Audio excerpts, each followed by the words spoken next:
Good afternoon, everybody. Please be seated. The Honourable Member for Thompson on a matter of privilege. I move, seconded by the member for... Okay. I rise on a matter of privilege. This is a serious matter, Madam Speaker, and I request an opportunity to properly lay out the facts of the matter as I understand them. This is the first opportunity I have had to rise on this matter, Madam Speaker, since learning of the facts. It's a first opportunity because the matter concerns a bill which was introduced but not distributed in November 2020. I have learned the contents of the bill were shared publicly with the media just hours ago prior to distribution in this House, and the House adjourned in the morning sitting. As this is the first time the House has met since then taken place, I believe this is the earliest opportunity to bring this matter to your attention. On the matter itself, it's a long-standing and clearly understood the tradition of the House, and practice has been affirmed and reaffirmed on many occasions, that the bills are not to be introduced in this House and debated in this House must be first presented to this House prior to any other person or venue. It offends the authorities of this House to have the question of this legislator first proposed to individuals other than those who have a duly elected by the people of the province to consider, debate, and vote on such important matters. Our most important authority, the House of Commons Procedure and Practice, second edition, O'Brien Bosk, on page 85, are very clear. It notes the distribution of bills to the media prior to members of legislature breach of privilege. They wrote, for example, in 2001, the question of privilege was raised regarding briefing of the Department of Justice held for members of the media on a bill that was yet introduced in the House, while denying members access to the same information. Speaker McGilkin ruled that the provisions informed concerning the legislator to the media without effective measures to secure the rights to the House consist of prima facie case of a contempt. Debate March 19, 2001, 1839 to 1840. The matter was referred to a standing committee on procedure of House affairs. It is the 14th report presented to the House on May 9, 2001, and a committee found that privilege of the House had been breached. This case should serve as a warning to our House that will insist on full-page recognition of constitutional factions and historic privilege across the spectrum of government. However, the committee did not recommend sanctions in light of an apology of the Minister of Justice of corrective actions to be taken and ensure actions did not reoccur. A prima case of breach of privilege was found similar case latter the same year, and a matter was referred to a procedure of the House Affairs Committee. To be clear, the information provided to the media in advance of this chamber was not general in nature. It did not concern solely the general principle or the principle of the bill. It was concerned the details of the legislation of the bill. Members of this chamber who were duly elected by the people of this province have a mandate to fulfill their parliamentary functions and demand a presentation with the details of the legislation which must be debated and voted upon. Even the government House Leader said it should be an agreement with principle, and I quote the Chamber former House Leader Government Caucus, May 9, 2018. The contents of the legislation being shared with both public and media before members of this legislative assembly have a chance to receive shows history of disrespect in our traditions and practices of this assembly and the rights of MLAs receiving information first before we ask to offend commitment or debate. This has been long-standing parliamentary tradition and one that is observed in this chamber and its members. Those were words spoken by the Government House Caucus, Madam Speaker. The government's own ministers fail to heed their own words and in their actions. As a result of these actions by the Minister of Families, this government, I move, seconded by the member for St. James, that Bill 47 not be considered a specified bill in this session for the Legislative Assembly, that the Minister of Families apologize for the breach of privilege to all members.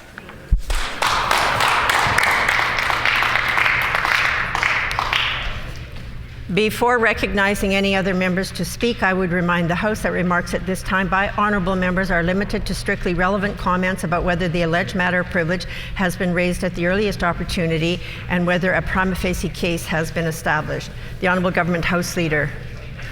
Mr. Speaker, I thank you for the opportunity to reply briefly to this matter of privilege. Madam Speaker, you will know, as all members who have been in the chamber for some time will know, that there are certain procedures that happen when it comes to advising the media in an embargoed or sometimes a lockup situation, information and briefings in advance of certain things happening here in the House. The obvious example is the budget lockup that happens, Madam Speaker, where members of the media are provided information. Order.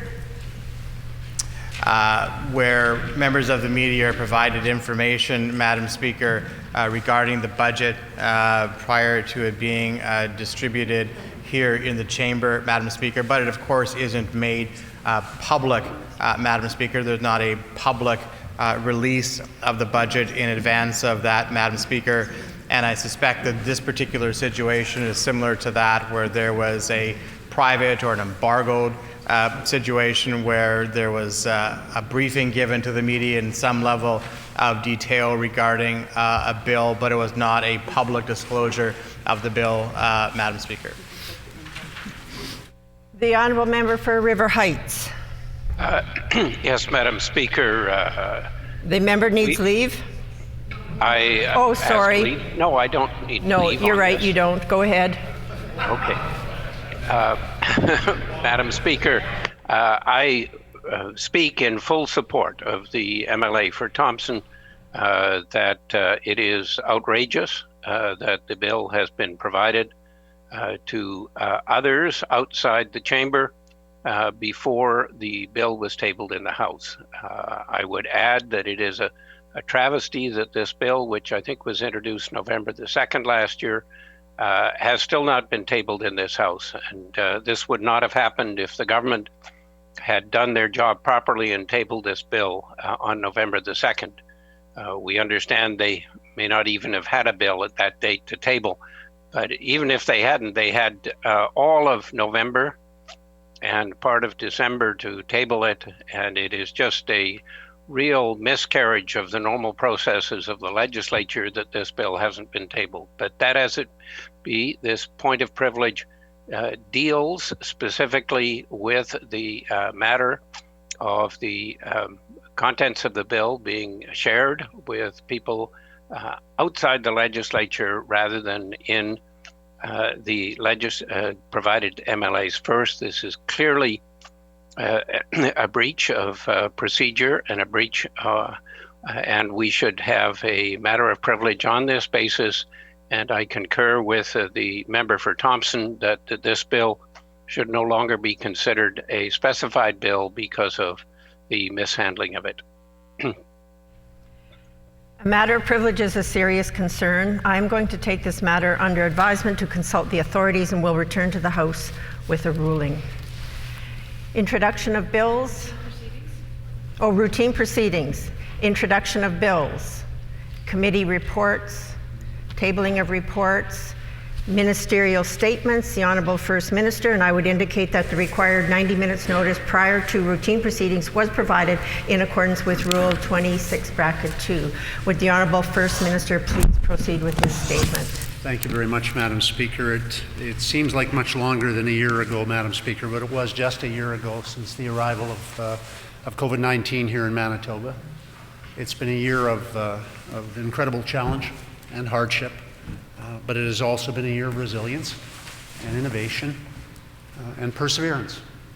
Over the last year, we've learned what Manitobans are made of in many respects. The challenges of having to stay away from people you love to keep them safe only proved what we already knew, that we need each other, Madam Speaker.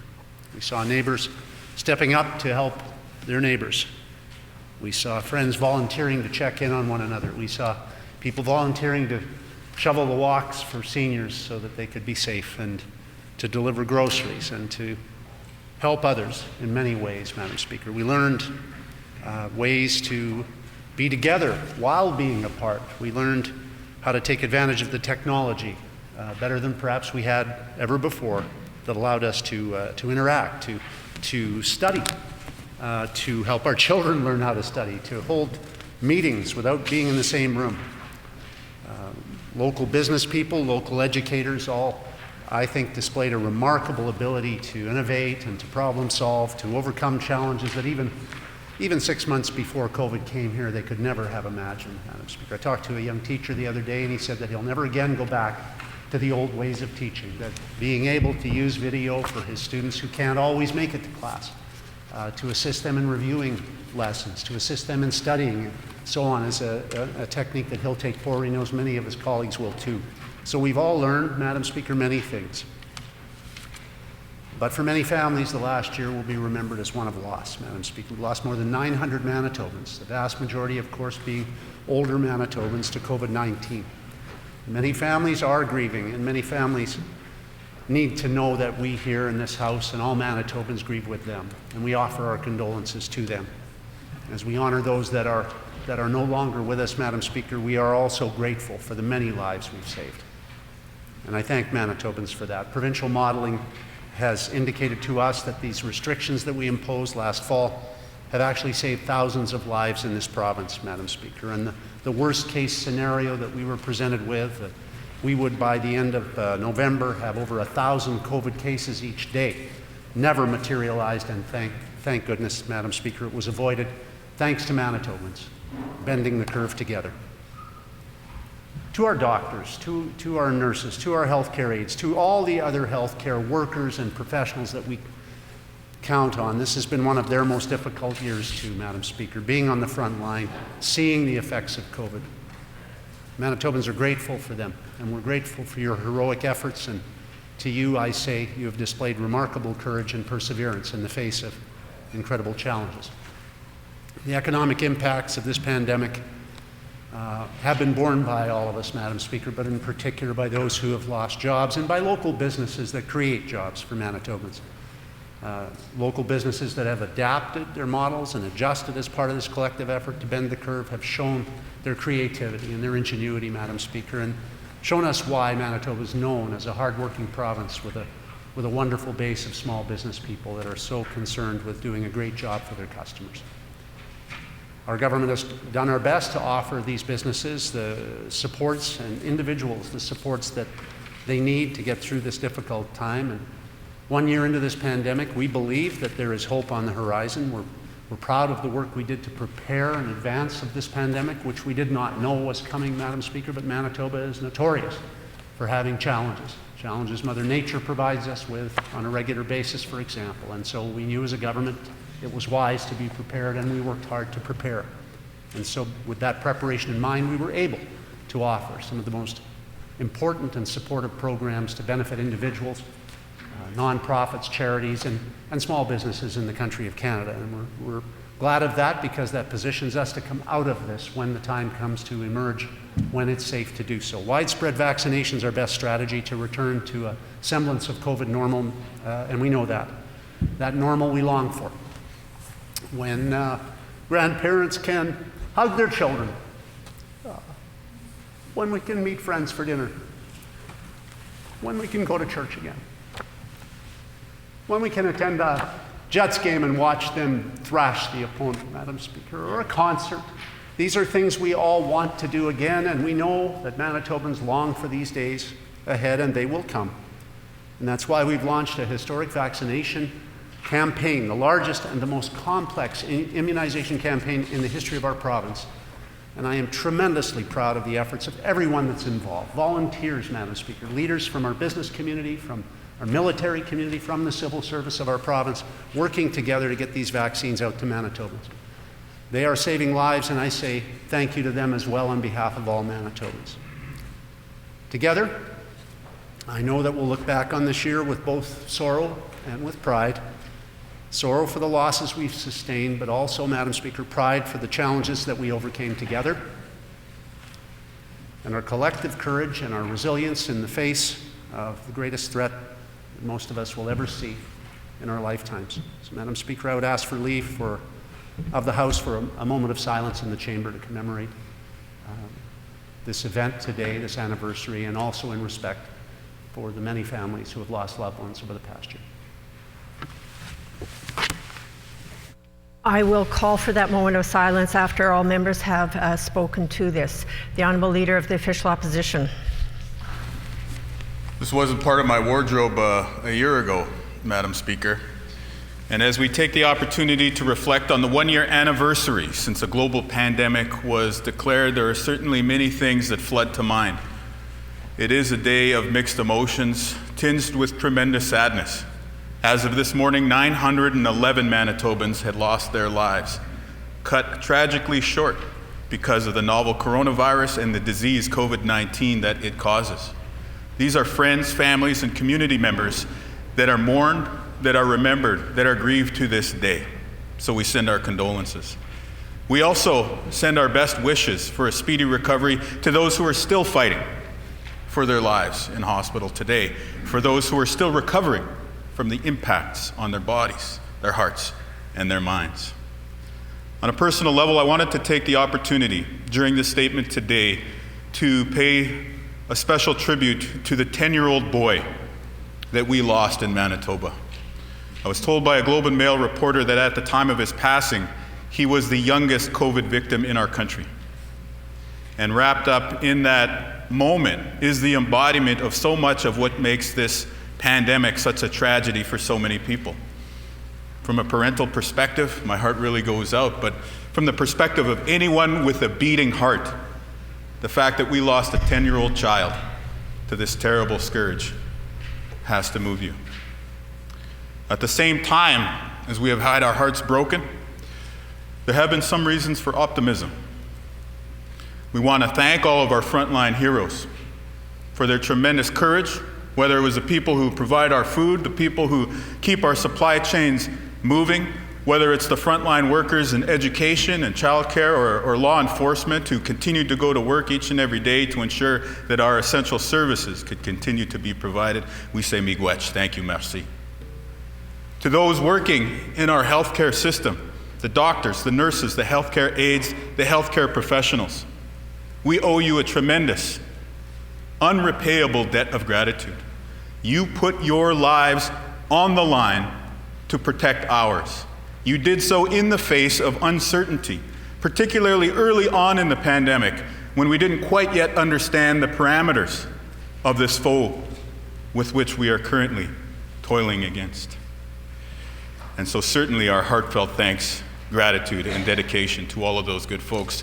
We should also be proud of the tremendous, unprecedented global scientific collaboration that delivered us these vaccines in record time, and that are now providing not just a sense of hope, but also a desire amongst so many of our fellow Manitobans to figure out when we can roll up our sleeves. And so certainly we look ahead to that. But as we look ahead to the future, as we look ahead toward a recovery on the other side of the COVID pandemic, let us never forget the lessons that we learned. Let us never forget of the collective tragedy that has befallen our seniors in the way that we failed them with long-term care across the country, but also unfortunately in this province.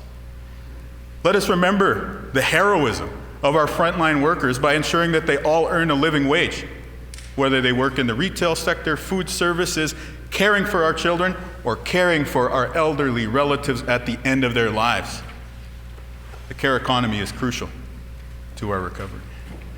And importantly, let us not forget that if we do come out of the other side of this thing, that if we do triumph over the coronavirus and COVID-19, it will not have been the result of individual action. It was only through the result of collective action that we were able to accomplish this thing.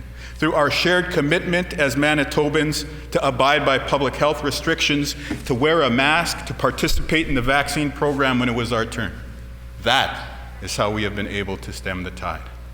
And so on this day, it is with a heavy heart that I offer my condolences to those that we've lost and to the family that they've left behind. I offer my thanks and my honor to the commitment displayed by all those Manitobans who are still here with us, looking ahead towards a brighter tomorrow. And I say that 1 year into this thing, the message is largely the same, though perhaps with a little bit more hope. We're all in this together. The only way we're going to get through this is together. And so let's keep having one another's backs. Thank you very much.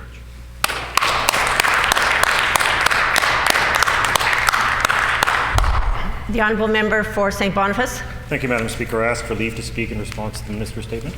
Does the member have leave to respond to the ministerial statement? Leave has been granted. The Honourable Member for St. Boniface.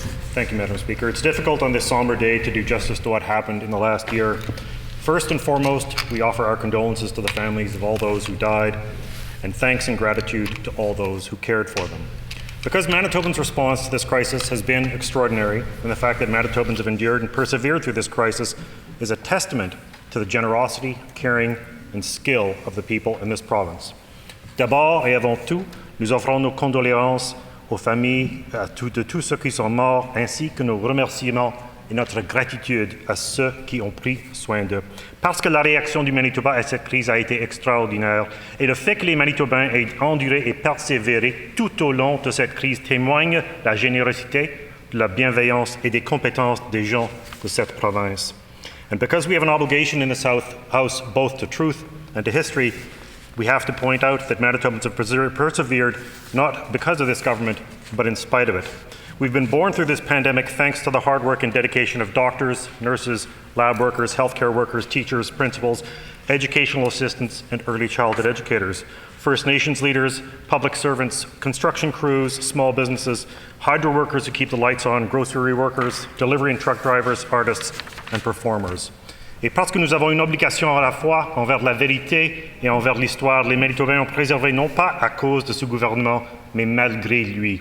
Nous avons survécu à cette pandémie grâce au travail acharné et au dévouement des médecins, des infirmières, des travailleurs de laboratoire, des travailleurs de santé, d'enseignants, des directeurs d'école, d'adjoints et à l'éducation et d'éducateurs de la petite enfance, des chefs des Premières Nations, des fonctionnaires, d'équipes de construction, petites entreprises, travailleurs d'hydro qui gardent les lumières allumées, travailleurs de l'épicerie, chauffeurs de livraison, artistes et interprètes. And even before this pandemic, we warned to get ready, and throughout this pandemic, we've worked to warn this government of dangers and provide solutions. More than a year ago, we asked to protect First Nations and personal care homes, to set up a central command centre and remote technology so the Legislature could keep working. In May, after the tragic deaths in Ontario and Quebec, we asked the government to set up rapid response teams to prepare for a second wave in Manitoba. We called for more funding to protect seniors' homes and schools. And when the Premier in July declared mission accomplished and announced the event attraction would be a pillar of economic recovery, we pointed out that cases were spiking in Alberta and that borders should stay closed. In August, we helped secure a change to the federal food surplus program, which meant that Fisher River First Nation could buy and distribute for free $10.8 million in fish to First Nations communities, and fishers across Manitoba and Western Canada could get back to work. We called for asymptomatic testing in July, harder shutdowns in September, emergency teams to be sent to personal care homes in October, vaccine planning and emergency homelessness supports in December, and variant testing in January. And there is no pleasure in this. There is no pleasure in warning of a disaster and seeing it unfold before your eyes, only to have the people in charge say that no one could see it coming in a province with the second worst mortality rate in Canada. Today, while the flags outside the Legislature are at half-mast, rather than hold a press conference marking any of this, the Premier talked about accountability at Hydro. There is light at the end of the tunnel, and hope is around the corner, but once we are clear from this, we cannot let the record of this government's failures be swept under the rug. Is there leave for a moment of silence? Leave has been granted. Please stand.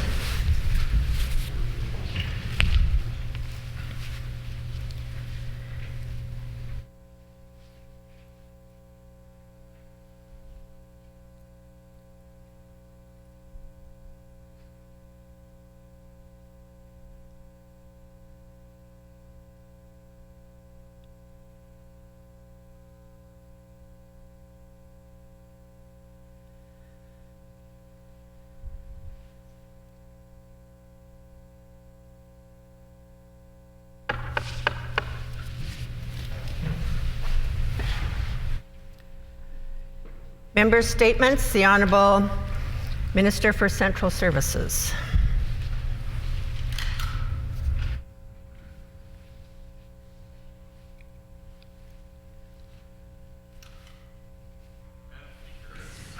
March is recognized as Kidney Health Month, and today, March 11th, is World Kidney Day. The message remains the same each and every year, and it is to raise public awareness of the importance of kidneys to our overall health and to reduce the frequency and impact of kidney disease.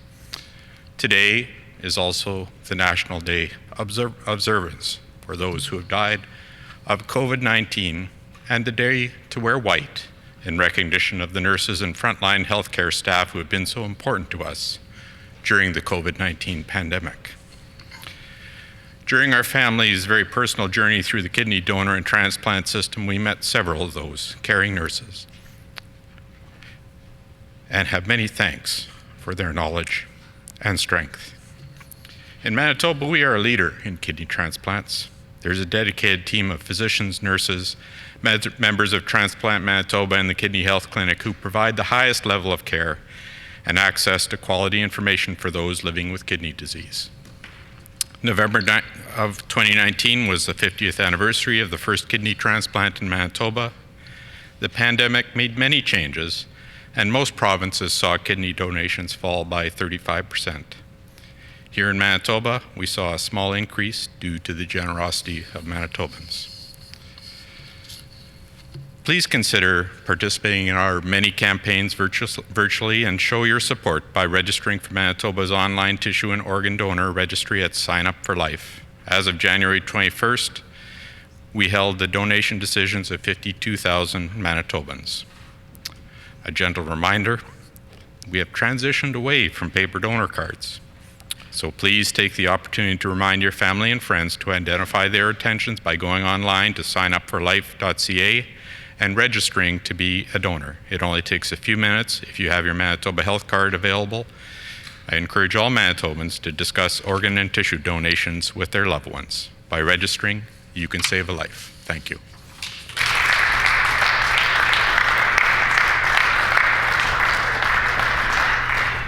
The Honourable Member for Concordia. I rise today to pay tribute to a pillar of our community, Kewal Singh Chauhan. A loving and devoted father, husband, and spiritual leader to thousands, Kewal Singh tragically passed away 2 weeks ago, leaving an enormous hole in the hearts of so many across our province and beyond. Faith was a driving force for Kewal, and his devotion to the Sikh community in Winnipeg extended throughout his life. As part of an early wave of Punjabi newcomers to Manitoba in the 1970s, Kewal was a pioneer who helped build the Sikh community of Winnipeg and establish gurdwaras throughout the city. He would go on to serve as an executive member of the Manitoba Sikh Cultural and Senior Centre and a multicultural consultant for various municipal, provincial, and federal organizations. Kewal's advocacy was not limited to his faith, however. His activism equally extended to advocating for Indigenous rights, education, and knowledge, and working to give every family equal and fair opportunities. Deservedly, he was recognized on both the national and international stage, including with the Governor General's Award and Queen Elizabeth Golden Jubilee Medal, among many, many other awards. Politically active his whole life, there was hardly an election campaign that Kewal wasn't a part of. His advocacy had lasting impacts. Working alongside MP Bill Blakey, he helped bring forward a resolution to Parliament that officially recognized the 4Ks and the importance of Sikhism in Canada's history. In Manitoba, he worked with our NDP caucus to build public awareness and pass Sikh Heritage Month into provincial law. Kewal was a mentor, a teacher, and a friend to me, as he was to so many. He helped me better understand the Sikh community and faith, and he always emphasized the shared humanity of all people. His words were always pointed and profound, but he was also kind and welcoming, not only to me, but to my family, my mother-in-law, my wife, and my children, as we would often sit to enjoy the langar well into the afternoon. On behalf of the Legislative Assembly of Manitoba, I wish to extend our sincerest condolences to the family and friends of Kewal Singh Ji, and to everyone he touched over his lifetime. Kewal's life has left an immeasurable positive impact in our community, and he will long be remembered by those whose lives he changed for the better. Thank you, Madam Speaker.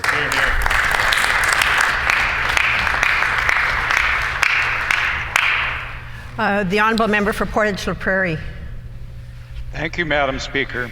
I rise today to honor and recognize an extraordinary man who achieved many things in his life. Edward Arnold Ted Poyser was a true steward of the land. He passed away on November 21st, 2020, and will be greatly missed. Though Ted's heart never really left the prairie soil he grew up in, Life led him to the city, where he became a scientist, conservationist, and practical ecologist. Graduating from the University of Manitoba with a master's degree in agricultural science in 1950, he began a career in public service, which continued through and beyond his formal retirement. Ted helped to map and publish some of the first Manitoba soil survey reports, which are still in use today. Later, with the Department of Agriculture, he helped establish the Whitemud Watershed Conservation District, which would become a model for our conservation districts. He also created productivity ratings for the land, which would become the basis for Manitoba Crop Insurance Program. Ted also helped organize major draining systems across southern Manitoba and worked to establish provincial parks such as Okamic Mars, Spruce Woods Park, Birds Hill, and many other parks and wildlife management areas for all Manitobans to enjoy. Never losing his passion for soil and water conservation, Ted continued into his final years to write, explain, and advocate for sustainable prairie care. Ted's public service and his impact on agricultural policies and institutions and practices was acknowledged with many distinguished honors throughout his career. Some highlights included his inauguration in the Agricultural Hall of Fame, winning the Conservation Builder Award, achieving honored titles such as Distinguished Agrologist and a Fellow of the Agricultural Institute of Canada.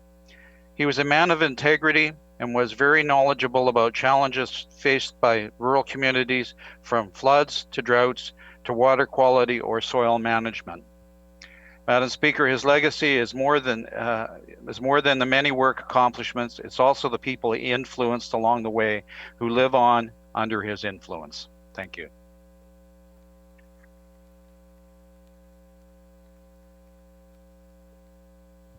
Honourable Member for the Pas-Camisec. Thank you, Madam Speaker. Cheryl Antonio, Sandra Margaret Bartlett, Terry McKillop, and Olivia McCorston. These are the 4 inspiring women from the PAW that Manitoba 150 Committee selected to be honored as part of Manitoba's 150th anniversary celebrations for their tireless volunteer work that has helped shape the province as we know it. Cheryl has played a major role in reviving the Helping Hands 4-H Club for our youth and has tirelessly promoted the PAW, Opaskwayak Cree Nation, and the RM of Kelsey over the years, running a Facebook group which promotes many events in our area. The other groups she's volunteered for are numerous and include the Friendship Center and the PAW Correctional Institute Library. Margaret has dedicated much of her time with the Royal Canadian Legion Branch No. 19 Ladies Auxiliary for the past 27 years. The Legion itself has been described as the backbone of our community, as collectively they've volunteered countless hours supporting events in our community. Terry is very well known in our community, in part thanks to her volunteer work. She's very passionate about her work with the Northern Manitoba Trappers Festival and has been the president for the Rotary Club for many years. On top of that, she's been a member of the Legion since 2000 and a volunteer for our celebration of Opaskwayak Indian Days. Olivia has done extensive work in education and community building, including founding educational supports such as the Sogadewin program, helping open the Aboriginal Literacy Foundation, among many other initiatives. She's also played an instrumental role in keeping Oscar's Place open, a homeless shelter in the PAW. These women were 4 of the 150 Manitobans who were selected by a jury to receive this honor, which includes a commemorative medal, $500 to be donated to the charity of their choice. They've made our community proud, and they've also made our communities better through their selfless volunteerism. Egwisa.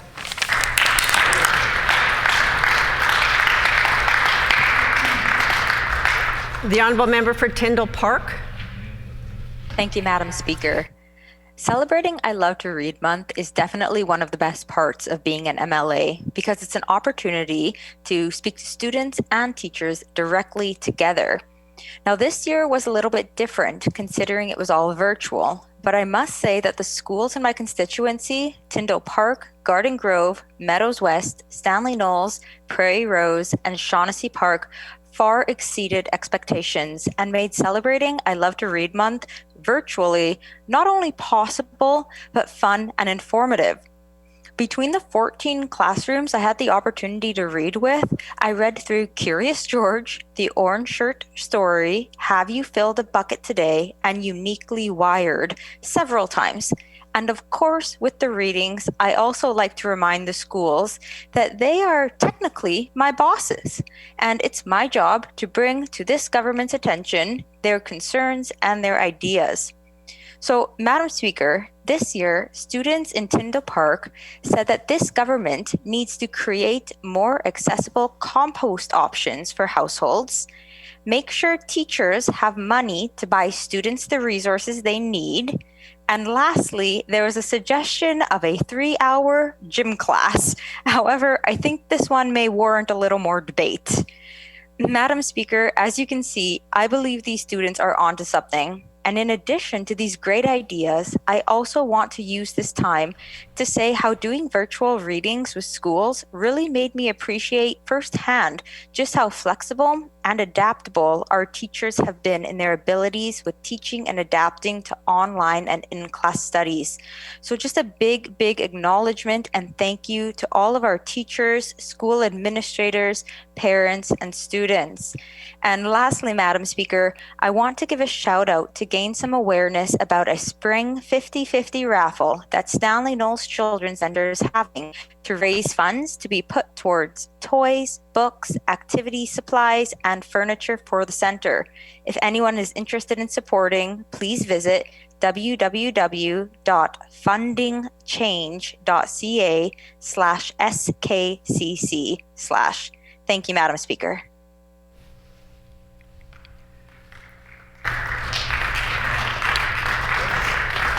Oral questions. The Honourable Leader of the Official Opposition.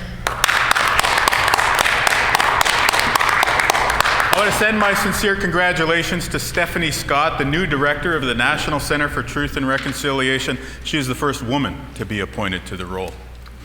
Manitoba Hydro's 2,300 IBEW employees are standing up. Now, these are the workers who have been threatened with layoffs by this government, who've had their wages frozen, who aren't being dealt with fairly at the negotiating table. They've asked the Premier to bargain in good faith, and they've given him the opportunity to do so by asking for arbitration to resolve the current labor impasse. Unfortunately, the member for Fort White has refused to even consider the idea. Why is the Premier so afraid of that independent process? The Honourable First Minister. First of all, I'll add my congratulations to the opposition leaders, to Ms. Scott, and congratulations to her on the appointment that she has just received. I look forward to working with her to achieve shared goals. I would also like to, if I could, Madam Speaker, just pass on our condolences, but also our appreciation for the life of Ted Poyser, his family, and many, many friends, Madam Speaker. A wonderful man and who gave so much to our province throughout his life. In respect of giving, Madam Speaker, we have also given a clear mandate to Manitoba Hydro to enter into negotiations with IBEW. This is important. This transparency is important, and it was absent for close to 2 decades when the NDP were in power. And sadly, Madam Speaker, we bear the consequences of that and the other 10 billion reasons I can give you in a subsequent answer.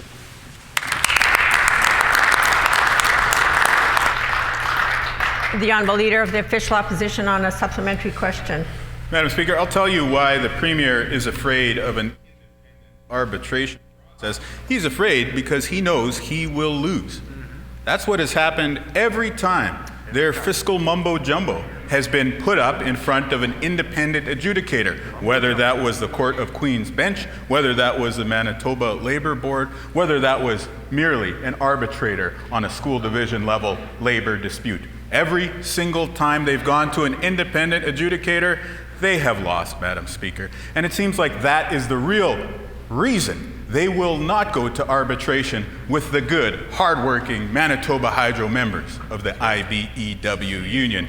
Again, we recognize that these workers are so important to our provincial economy and to our way of life. Will the Premier simply agree and allow these 2,300 hardworking folks to have arbitration? The Honourable First Minister. Well, again, Madam Speaker, the mess, the $10 billion debt burden that Manitobans have been asked to carry because of the NDP is in part because the NDP felt that they knew better than Manitobans and didn't trust Manitobans to be involved in the process. They covered up the process of advancing their ideas to the extent that they overruled Manitoba Hydro leadership. They ignored their own board at Manitoba Hydro. They actually didn't even give the PUB appointed board the chance to look at the projects that they pushed forward politically before they began construction. So, Madam Speaker, this kind of disrespect continues, nothing new with you-know-who. What he is advancing here is an idea that we should solve the problem of a labor negotiation by taking sides in advance and disrespect the process. That disrespect was evident during the NDP time in office, and it's obvious that it's still there today.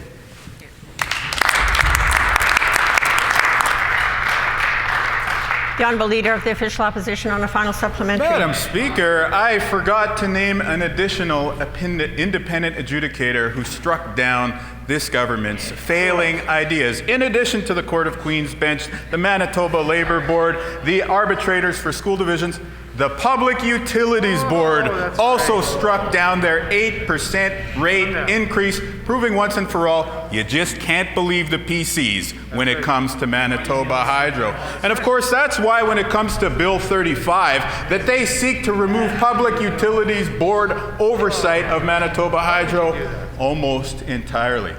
And so certainly, these IBEW members, hardworking folks that they are, deserve to have an independent adjudicator look at their situation as well. They're so important to our way of life, to our provincial economy. Why doesn't the Premier just admit that this belongs with an independent arbitrator? The Honourable First Minister. Well, Madam Speaker, Mr. Schreier, our beloved former Premier, had it right when he said the NDP doesn't have a darn clue how to run hydro, and the member has made it obvious that he's inherited that same ineptitude himself, Madam Speaker. The fact is, the previous government decided that it wouldn't listen to its own people. It decided that it would keep Manitobans in the dark while it advanced $10 billion boondoggle that would help Americans get cheap power, and Manitobans would pay for it. But Madam Speaker, they also, in doing that, decided that once they got their way, they wouldn't even bother discussing it amongst themselves. I guess maybe because they just didn't trust each other, Madam Speaker. So there's no record of Treasury Board ever considering what $10 billion of additional debt would do to the province while our provincial debt was being doubled by that government. No evidence that the Cabinet actually considered it either. So what the member is suggesting is just a continuation of the endangerment that the previous NDP government did when it entered into this boondoggle at the expense of Manitobans, Madam Speaker. We're going to clean up that mess. We'll fix it, Madam Speaker.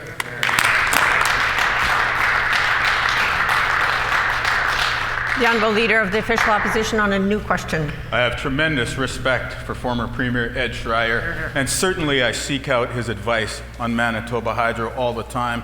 One of the important points he makes is that we need the Public Utilities Board to continue to have oversight over Manitoba Hydro. But when it comes to keeping Manitobans in the dark, it is this Premier and this Cabinet who have been the worst offenders of all. Just last December, after having their 8% hydro rate increase struck down by the Public Utilities Board, they snuck around in the dark of night, 4 a.m. when it received royal assent. They chose legislation instead of a public process to increase the rates for all the good, hardworking Manitobans out there. We know why they don't want PUB oversight. They plan to sell off Manitoba Hydro Telecom's fiber optic backbone to Bell MTS. Will the Premier simply admit as much today? The Honourable First Minister. I appreciate any question from the member about sneaking around in the dark of night, Madam Speaker. I can tell you, I know where his expertise lies, and it sure doesn't lie in running hydro. If he's listening to Ed Schreier, he'll know that Ed Schreier has no respect for the way the NDP mismanaged hydro. He'll know that for sure. And if you're really listening to Mr. Schreier, then he'll know that he shouldn't repeat the mistakes of the past. And we're not going to, Madam Speaker. That's why we're strengthening the Public Utilities Board. So never again can a government agency come to the Public Utilities Board, as the NDP did, and say, approve our project, we already built it. Because that's exactly what they did with the Kias Dam, Madam Speaker. $1 billion already invested, That's how little respect they had for the Public Utilities Board. We're going to strengthen the Public Utilities Board, make sure that never happens again, Madam Speaker. It must never happen again, Madam Speaker, because Manitoba Hydro doesn't belong to the NDP. It belongs to Manitobans.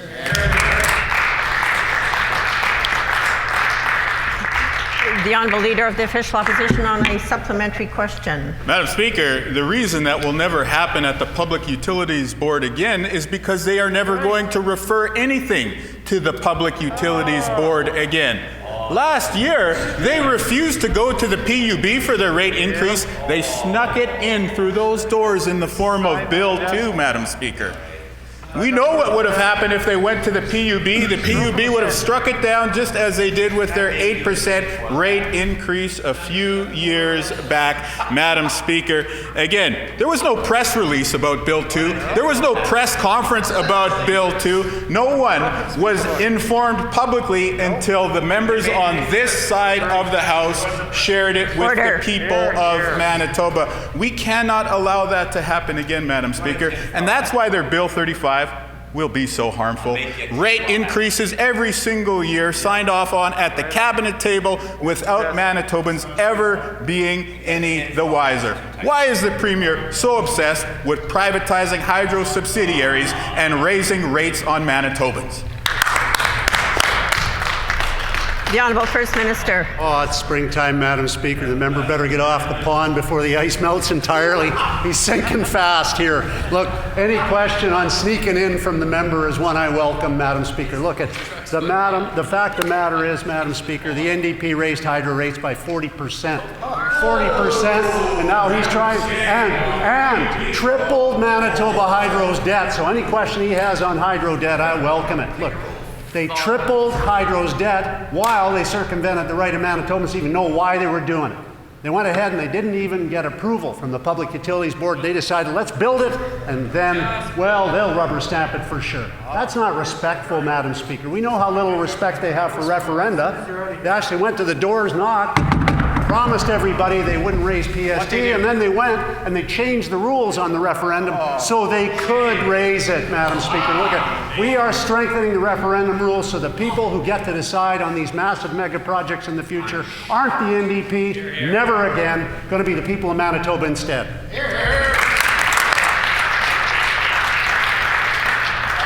The Honourable Leader of the Official Opposition on a final supplementary. Madam Speaker, I wonder whether any of the members opposite who clap along so unenthusiastically and listlessly to all of these questions on Manitoba Hydro, whether they ever stop to think, why does everything the Premier say actually get discounted, dismissed, and disproved by independent experts time and time again? Because it is completely without bearing to reality, Madam Speaker. The facts are this. Just a few hours ago, the Premier committed to implementing every recommendation of the Wall Report.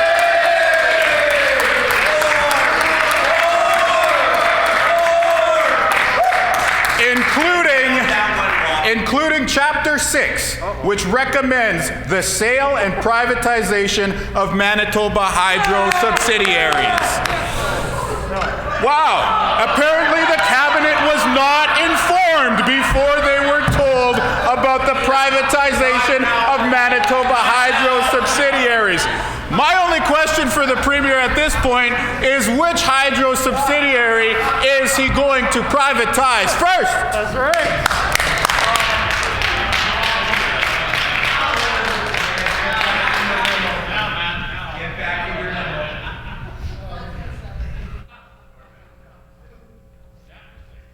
The Honourable First Minister.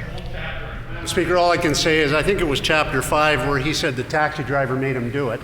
So I don't think we need to take his credibility seriously here. Madam Speaker, there's nothing in that report that says that, and he's making it up. The fact is he's using the boogeyman. He's using the boogeyman of fear to try to get what he wants. He's done it before. He did it before he got into politics. He's doing it now. He's doing it in the middle of COVID. He's trying to frighten people. He's trying to frighten people to get his way. He's trying to frighten frontline workers. The NDP tried to frighten cancer, people who had cancer. Order. They'd get cut their medications. That's what they said. They tried to frighten frontline teachers in the last election. Nurses. They tried to tell everybody to be afraid. That's how they get their way. It's called coercion, and it's done, Madam Speaker. We're going to get the truth out, and the truth is going to support Manitoba Hydro belonging to Manitoba Hydro people. And Manitoba Hydro people aren't the member from Fort Rouge, Madam Speaker.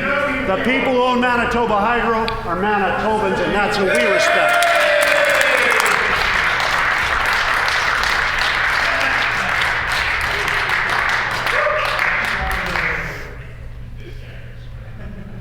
The Honourable Member for Union Station. Madam Speaker, the community of Swan Lake will soon be losing the 2 doctors needed to run their local emergency department.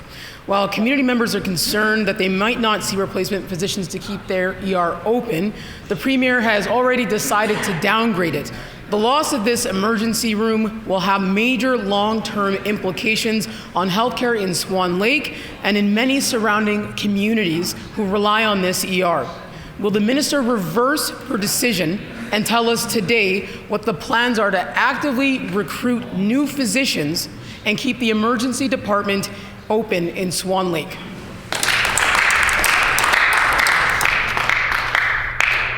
The Honourable Minister of Health. Thank you very much, Madam Speaker. And before I address the issue that the member opposite has brought up, I just want to say that 1 year ago today, the World Health Organization declared a global public health emergency, and our condolences go to all of those who lost their lives in this pandemic. Today, many of us, Madam Speaker, are wearing white to acknowledge the sacrifices and extraordinary efforts of healthcare workers during the COVID-19 pandemic. To all of our nurses, to our doctors, to our healthcare aides, to our countless healthcare professionals, we know that these have been some of the most difficult times in your life, and today we say thank you. Madam Speaker, and I also just want to say a sincere gratitude to the leaders, members of our COVID-19 response team, to our Manitoba Vaccine Implementation Task Force, and to all those Manitobans who have really sacrificed their lives in the last year. To all of you, we salute you. We thank you. The member's time has expired.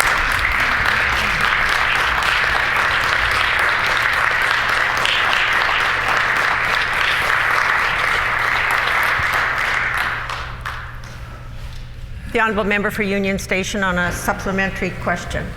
Madam Speaker, community members are still rightfully concerned about the decision by this government. People are worried that they're pushing ahead in the middle of a pandemic with phase 2 of their healthcare plan that's going to see them cut healthcare and close rural emergency rooms across Manitoba.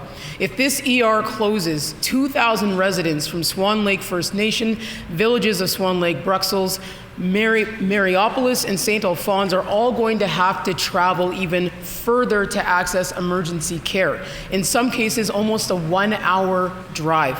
Will the Minister of Health reverse course and work actively to recruit doctors to keep Swan Lake ER open and care close to home for those community members?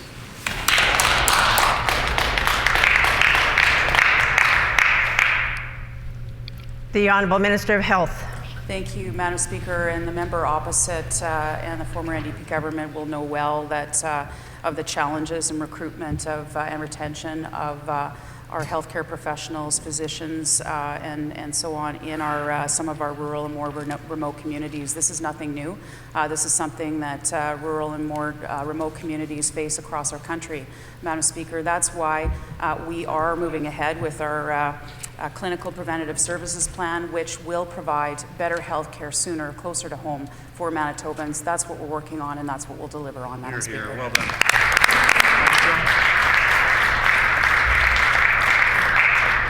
The Honourable Member for Union Station on a final supplementary. Madam Speaker, and I hope that the Minister takes the time to really listen to the question that I'm asking here about this decision making. The government continues to ignore the health staffing vacancies in rural Manitoba, and it's causing a disruption in our healthcare system.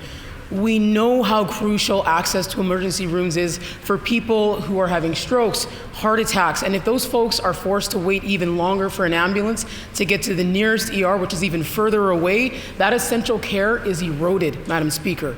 Filling these vacancies and keeping emergency rooms open in rural communities is vital for their health. Will the minister reverse course and tell us today what her plans are to fill those physician vacancies in Swan Lake and keep their emergency department open? The Honourable Minister of Health. I'll remember the member opposite about the 17 emergency rooms that the previous NDP government closed across rural Manitoba, Madam Speaker. That is not the approach that we are going to take. We have put together the clinical preventative services plan, Madam Speaker. This is all about providing better health care sooner, closer to home for people in remote communities. We are working with our clinical plan and those who are involved in it, Madam Speaker, to ensure that those in remote communities will have the access that they need, want, and deserve closer to home, Madam Speaker. Good job.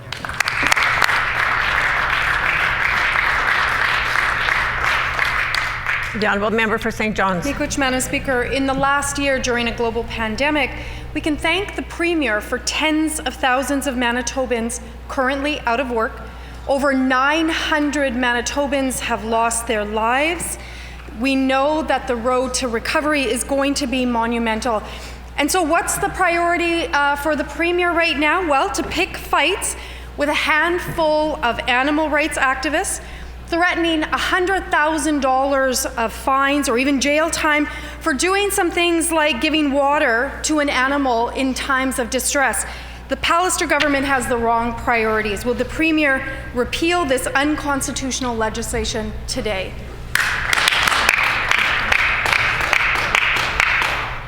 The Honourable Minister for Agriculture and Resource Development. Thank you, Madam Speaker, and I would take it to members referring to Bill 62, and this is about the safety of our food supply. They adhere to national standards for biosecurity in our food supply.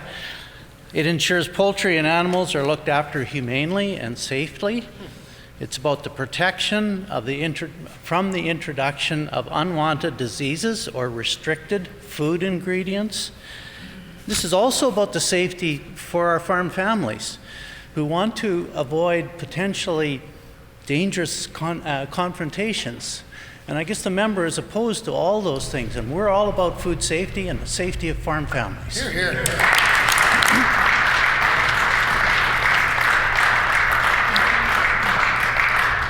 The Honourable Member for St. John's on a supplementary Madam question. Speaker, the Ford government has similar legislation which is currently being challenged on constitutional grounds.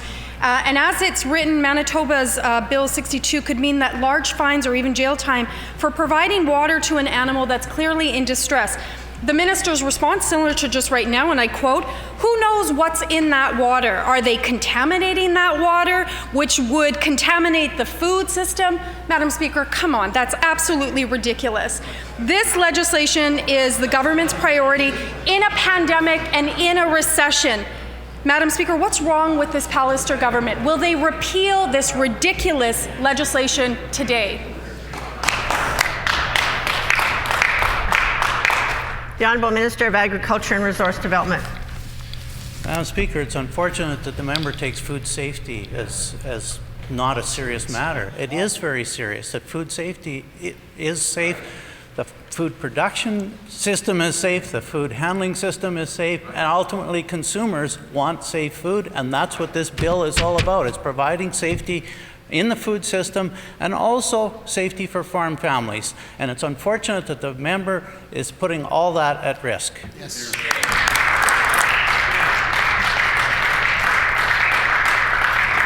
The Honourable Member for St. John's on the final Madam supplementary. Speaker, so let's consider another bill, Bill 63. Currently, if you're out hiking or berry picking, Manitobans know not to cross fences or to go into farmers' fields. If an area is marked with signs as private property, we all know not to go in, Madam Speaker. That's the law. Now the Premier intends to make it illegal. This is completely unenforceable, and it's the government's priority, again, in a pandemic and in a recession. What a waste, Madam Speaker. Why is the Premier prioritizing misguided legislation in a time of a pandemic?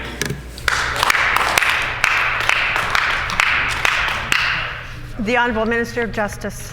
On the contrary, Madam Speaker, we are pleased to sponsor amendments that we think are reasonable, that actually work to de-escalate situations. Current rules under the NDP required a confrontation between landowners and people on their land.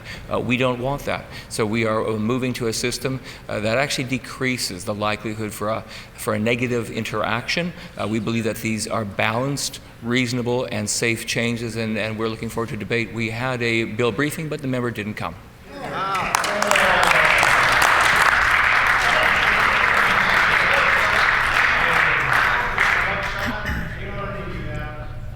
The Honourable Member for the Paul-Kamisak.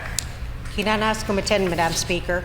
Everyone here knows the name Phoenix Sinclair and the Hughes inquiry that followed her violent death.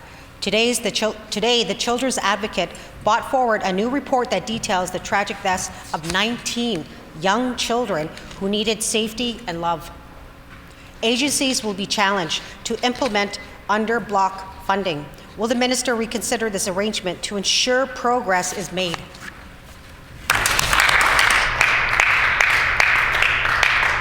The Honourable Minister of Families.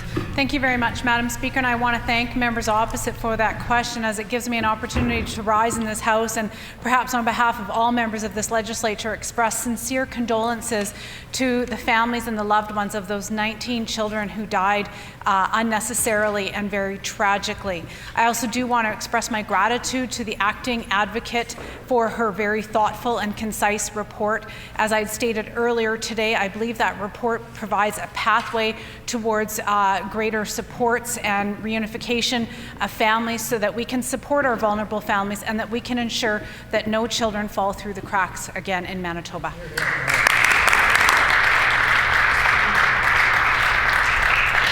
The Honourable Member for the Paul-Kamisak on a supplementary question. Thank you, Madam Speaker.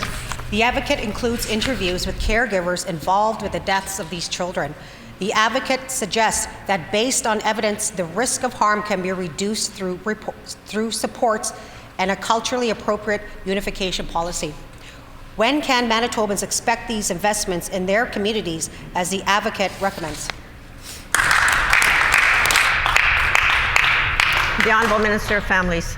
Thank you very much, Madam Speaker. And again, I thank the member for her question and also her collaboration. That member knows, as do us on this side of the House and all Manitobans, that we will get better outcomes for families and these vulnerable children when we work together, when we cross aisles together and work together to support these families, when we work across agencies and authorities, when we work together as a province and with the federal government to supporting these vulnerable families. In regards to supports for vulnerable families, our government was pleased to give $1 million recently for a Community Helpers Initiative to prevent child apprehensions, as well as money towards Granny's House, which provides 24/7 respite care for at-risk families, as well as $400,000 for the Mothering Project at Mount Carmel Clinic. We believe these investments are integral. The Honourable Member for the Paul-Kamisak on a final supplementary. Thank you, Madam Speaker. We met with the Advocate to hear more about these cases and about their recommendations. We share their concern and commitment to reforming CFS and improving the lives of children at risk. The Children's Advocate also recommends that culturally appropriate parenting programs be provided not just in one community but across the province in every community, Madam Speaker. Will the Minister provide assistance to deliver this year? The Honourable Minister of Families. Thank you very much, Madam Speaker. And again, I couldn't agree more with the Acting Children's Advocate when she said that we need to provide culturally appropriate services as well as some reunification support and work together across party lines and work across agencies and authorities. Also working with our federal government, we know that with the introduction of Bill C-92, the Act respecting First Nations, Inuit and Métis children and youth, that we all have a role to play in transforming child welfare, and our government is committed to implementing the recommendations as outlined by the Acting Advocate in her report today.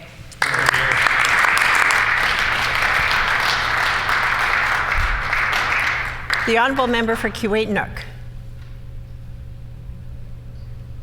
Thank you, Madam Speaker.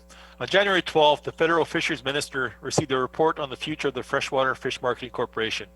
It proposes very substantial changes to the FFMC, including transitioning it to a cooperative. The Palliser government has been completely silent on this important matter that impacts so many Manitoba fishers. I asked the minister, do they support this transition, and what supports, if anything, are they proposing to actually support fishers?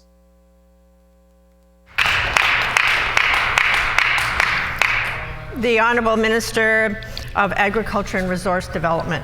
Thank you, Madam Speaker, and we certainly have been supporting Manitoba fishers. We recently announced an eco-certification program for Cedar Lake and many other lakes across Manitoba. The way to market fish in the future is to have a certification process. That's what the consumers are asking for, is for eco-certification, and we'll continue to work with our commercial fishermen all across Manitoba in order to build that market because it fits in with our protein strategy. Hear, hear.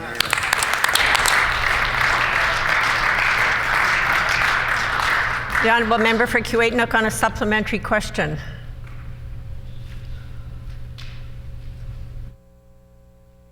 The Honourable Member for Kiiwetinoong.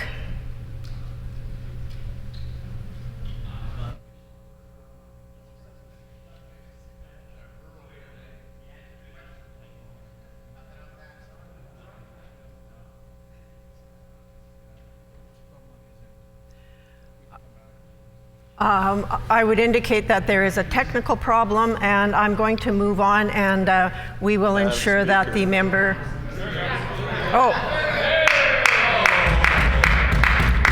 Problem fixed, and the Honourable Member for Kiiwetinoong on his supplementary question.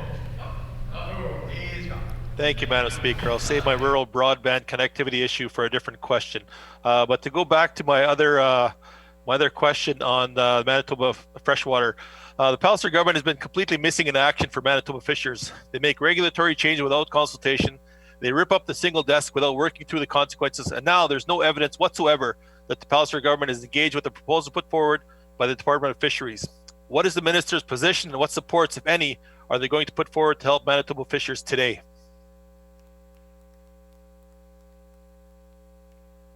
The Honourable Minister of Agriculture and Resource Development. Well, Madam Speaker, as I mentioned before, we're working with the fishermen to build the markets all across the world for our fish products from the commercial fisheries. We also continue, as the member may not be aware of, the freight allowance that brings fish down to the Freshwater Fish Marketing Board. And we will continue to work with fishermen all across Manitoba to build that market because it does fit in with our protein strategy. It's an eco-certified product that we can market worldwide, and it'll help commercial fishermen build their markets and build their incomes all across Manitoba. The Honourable Member for Kiiwetinoong on a final supplementary. Madam Speaker, it's always been disheartening when I hear the minister tout the buyback program, and the buyback program is nothing but designed to eliminate fishers. But during this pandemic, there's been a very difficult time for Manitoba fishers, and especially those in northern communities.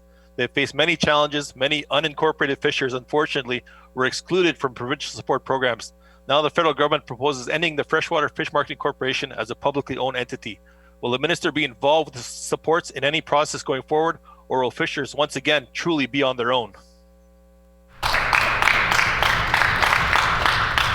The Honourable Minister of Agriculture and Resource Development.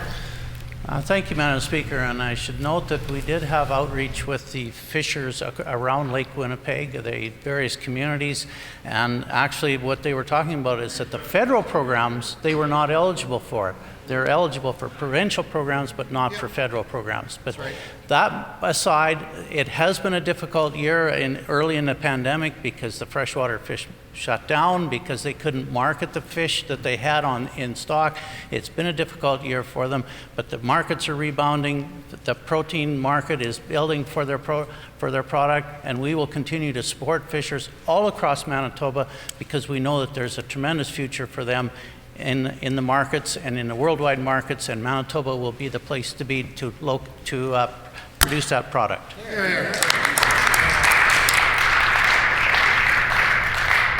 The Honourable Member for St. Boniface. Thank you, Madam Speaker. Today, the Children's Advocate released its follow-up into the inquiry into the tragic death of Phoenix Sinclair. Now, it took 5 years for an inquiry to be called into her death in the first place, and at the current pace, it will take 23 years to fulfill all the recommendations of the inquiry, and the report says that progress is slowing. What happened to Phoenix Sinclair is still happening to children under this government because CFS, like ERs or 911, can't turn people away because all other supports, like housing, income, mental health care, are not available. Why is it going to take 28 years after Phoenix Sinclair's death to fulfill the inquiry's recommendations? The Honourable Minister of Families. Thank you very much. And as I stated previously, our government is committed to implementing the recommendations of the Acting Advocate's report. And we are also working with our partners in delivering child welfare. Our government ended the practice of birth alerts last July to ensure that we've got mothers supported throughout the birthing process and that they are better equipped to take care of their babies and their children. We're also working with our child care workers to ensure greater supports are available to those vulnerable families. We know that much more work needs to be done, and we're committed to doing this work with all of our partners to ensure child safety in the province of Manitoba.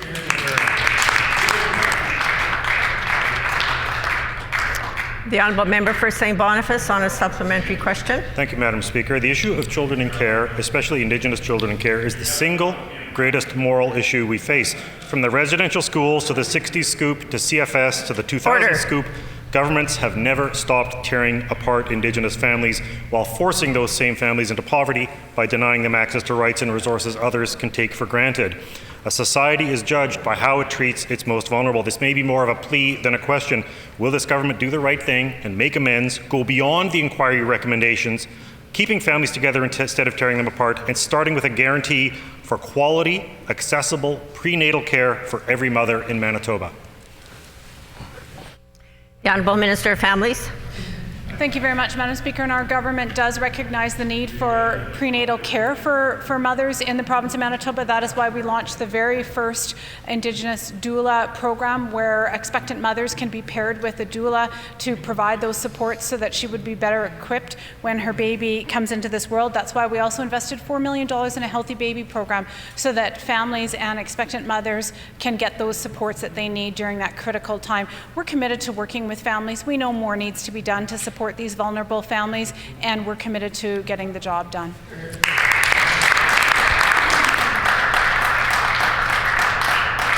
The Honourable Member for Tyndall Park. No, it's the Honourable Member for River Heights. Madam Speaker, there's a major outbreak of syphilis in Manitoba, with the highest rates for syphilis and neonatal syphilis of any province, and perhaps one of the highest in the world. Contact tracing for sexually transmitted diseases is short-staffed and less than needed. The latest report of the number of STDs in Manitoba is years behind. Why is the government hiding information? I ask, how many children have died from neonatal syphilis?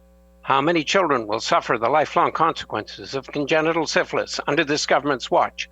And when will the government provide the desperately needed additional funding and resources to get syphilis, gonorrhea, and chlamydia under control in our province?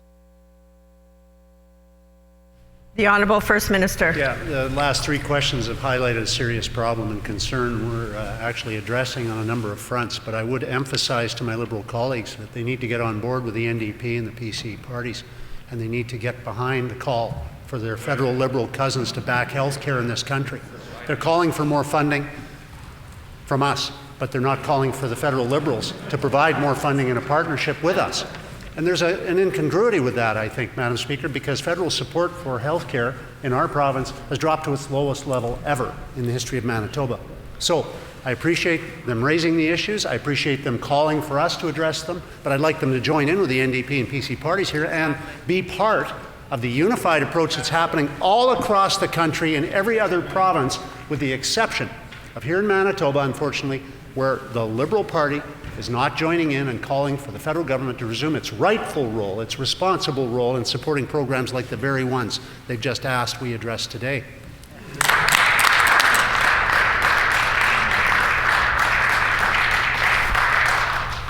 The Honourable Member for Riding Mountain. Thank you, Madam Speaker. This government recognizes the critical importance of fire protection and emergency response for the safety of all Manitobans. Last fall, I was very pleased to see the then Minister of Municipal Relations launch a fire protection grant initiative. Can the current Minister of Municipal Relations share with the House the outcome of this fire protection grant initiative?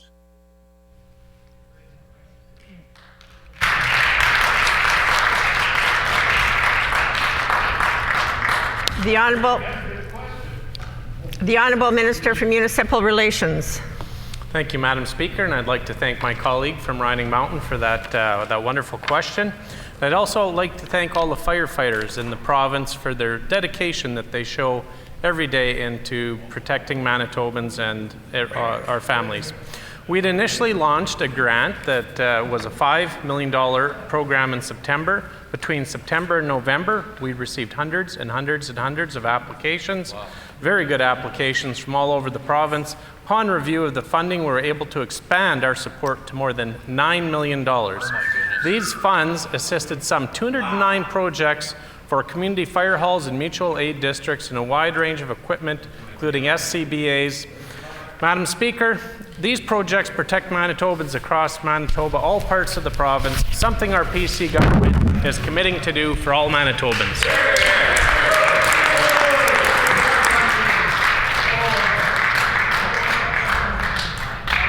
The Honourable Member for Wolseley. 2 days ago, I very deliberately asked the Minister of Conservation and Climate if she would commit to keeping Manitoba Park services public, and she never provided Manitobans with an answer. Park passes have already been privatized. People want to know that all other aspects of our parks will remain public, and they have not been provided this reassurance. Madam Speaker, I ask again, will the minister commit to keeping Manitoba Parks services public?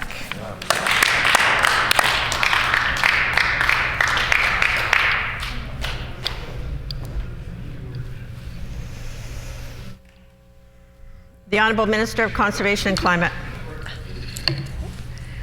Thank you, Madam Speaker. And again, I thank the member for asking the question. I thought I was quite clear 3 days ago when she asked the first time. And I will state again that our parks are not for sale.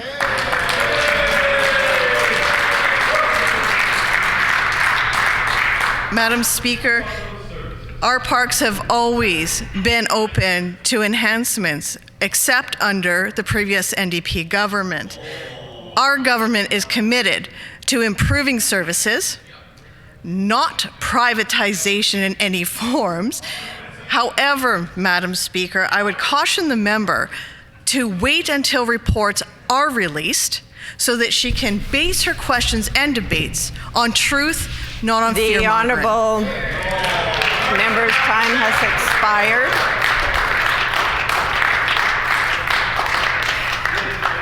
The time for oral questions has expired, and I have rulings for the House.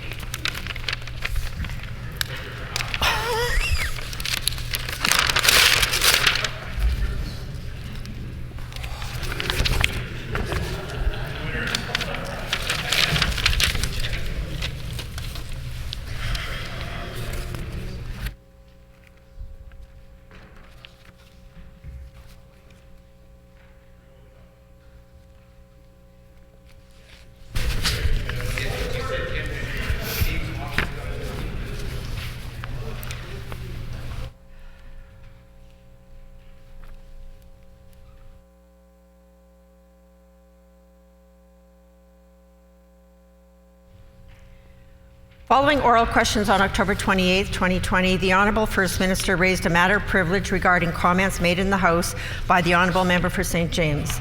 The comments in question referred to the then Treasury Board Secretary, specifically alleging a conflict of interest, and the Premier argued that these comments breached his privileges as an MLA. He also stated that these comments infringed upon his ability to perform his duties as First Minister and to receive professional guidance from a senior civil servant. The Honourable Leader of the Official Opposition and the Honourable Member for River Heights both spoke to this matter before I took it under advisement to consult the procedural authorities. As members know, there are two conditions that must be satisfied in order for a matter raised to be ruled in order as a prima facie case of privilege. Was the issue raised at the earliest available opportunity, and was sufficient evidence provided to demonstrate that the privileges of the member or of the House were breached? On the issue of timeliness, the Honourable First Minister indicated in his submission that this was his first opportunity to raise this matter, as the statements in question were made by the Honourable Member for St. James in question period that same day, October 28, 2020. Based on this information, I would rule that the Honourable First Minister did meet the requirement of timeliness. Regarding the second condition, I would remind the House that when any speaker is dealing with a matter of privilege, they are dealing solely with the procedural aspects of the matter. As noted by Speaker Fox in a ruling in this House on privilege in 1972, the Speaker deals only with the technical and procedural aspects of the matter and not in any way with the merits of the situation or the allegations.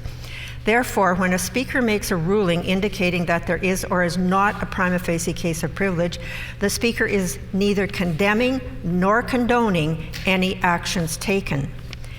Regarding the question of civil servants being the subject of allegations made in the House, I must note that government staff are not protected by parliamentary privilege and cannot claim the protections of parliamentary privilege. Only MLAs are protected by parliamentary privilege. As identified by Joseph Mango on page 100 of the second edition Parliamentary Privilege in Canada, in order for non-elected persons to claim the protection of parliamentary privilege, they must be taking part in a parliamentary proceeding, such as appearing as a witness before committees or counsel who speak on behalf of petitioners for private legislation. Providing professional advice to a minister would not count as participating in a parliamentary proceeding. Several Manitoba speakers have previously affirmed this principle, including Speaker Reid in 2012. Additionally, on page 224 of the same edition, Mango advises that parliamentary privilege is concerned with the special rights of members not in their capacity as ministers, party leaders, or whips, but strictly in their capacity as members in their parliamentary work. Claims that privilege has been violated relating to a member's role as a minister of the Crown are therefore not the basis for a prima facie case of privilege. This perspective has been supported in numerous rulings in this House, including rulings from Speaker Rocan, Speaker Hicks, Speaker Reid, as well as in rulings I have delivered. I would also add that when the First Minister made his remarks on this matter, he did not conclude by moving a motion.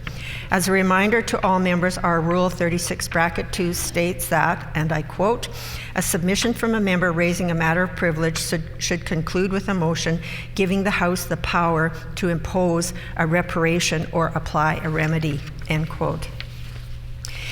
Considering all of these factors, then, I must respectfully rule that the matter raised does not fulfill the criteria of a prima facie case of privilege. Once again, I will note that in ruling this way, I am not passing a value judgment on the concerns raised by the member or the comments made in debate by any other member. I am simply evaluating the matter on purely procedural grounds. I will conclude with some advice that I hope will be instructive for all members in the House. On page 92 of the third edition of House of Commons Procedure and Practice, Bosque and Gagnon wrote about the importance of freedom of speech in the parliamentary setting and the need to exercise it cautiously. And he said, "Freedom of speech permits members to speak freely in the chamber during a sitting or in committees during meetings while enjoying complete immunity from prosecution or civil liability for any comment they might make. This freedom is essential for the effective working of the House. Under it, members are able to make statements or allegations about outside bodies or persons which they might hesitate to make without the protection of privilege. Though this is often criticized, The freedom to make allegations which the member genuinely believes at the time to be true or at least worthy of investigation is fundamental. The House of Commons could not work effectively unless its members were able to speak and criticize without having to account to any outside body, end quote.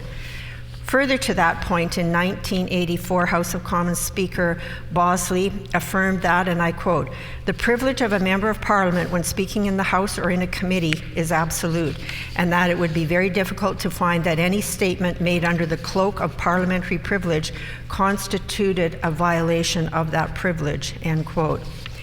Because the privilege of freedom of speech is such an extremely powerful immunity, on occasion, speakers have had to caution members about its misuse.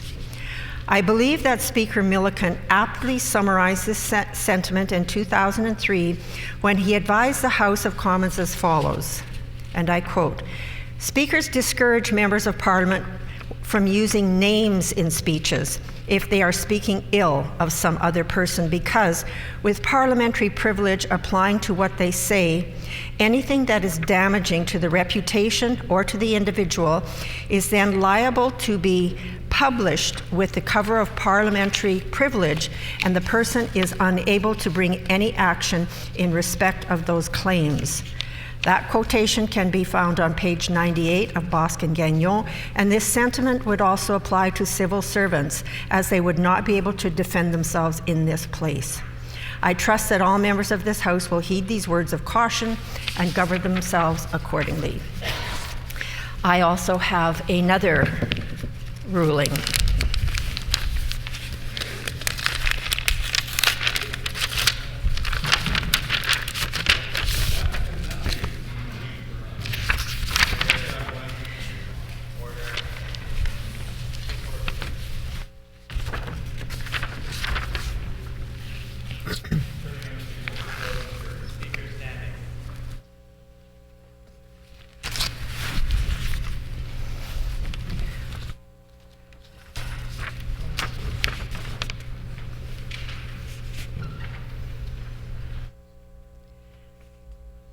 Prior to petitions on November 2nd, 2020, the Honourable Official Opposition House Leader raised a matter of privilege regarding the government's failure to distribute printed copies of bills that had received first reading earlier in the same sitting day during routine proceedings.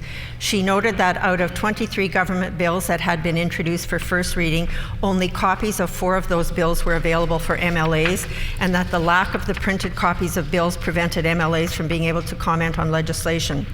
The Honourable Official Opposition House Leader concluded her remarks by moving, and I quote, "that this matter be immediately referred to a committee for consideration," end quote.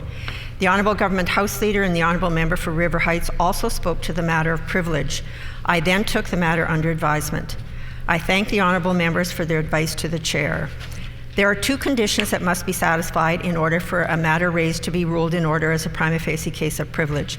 Was the issue raised at the earliest available opportunity, and was sufficient evidence provided to demonstrate that the privileges of the member or of the House were breached? The Honourable Official Opposition Leader asserted that she was raising the issue at the earliest opportunity, given that verification was required to see if the bills that had been introduced earlier in the sitting day had also been distributed. After hearing this explanation, I am satisfied that the matter was raised at the earliest available opportunity. The second issue to consider is whether the evidence provided was sufficient to demonstrate that a prima facie breach of privilege has occurred. Regarding the second issue, I would like to advise the House that a matter concerning the methods by which the House proceeds in the conduct of business is a matter of order, not privilege. Joseph Mango, in the second edition of Parliamentary Privilege in Canada, states on page 13 that, and I quote, "Allegations of breach of privilege by a member in the House that amount to complaints about procedures and practices in the House are by their very nature matters of order," end quote. He also states on page 223 of the same edition, and I quote, "A breach of a standing order or failure to follow an established practice would invoke a point of order rather than a question of privilege," end quote.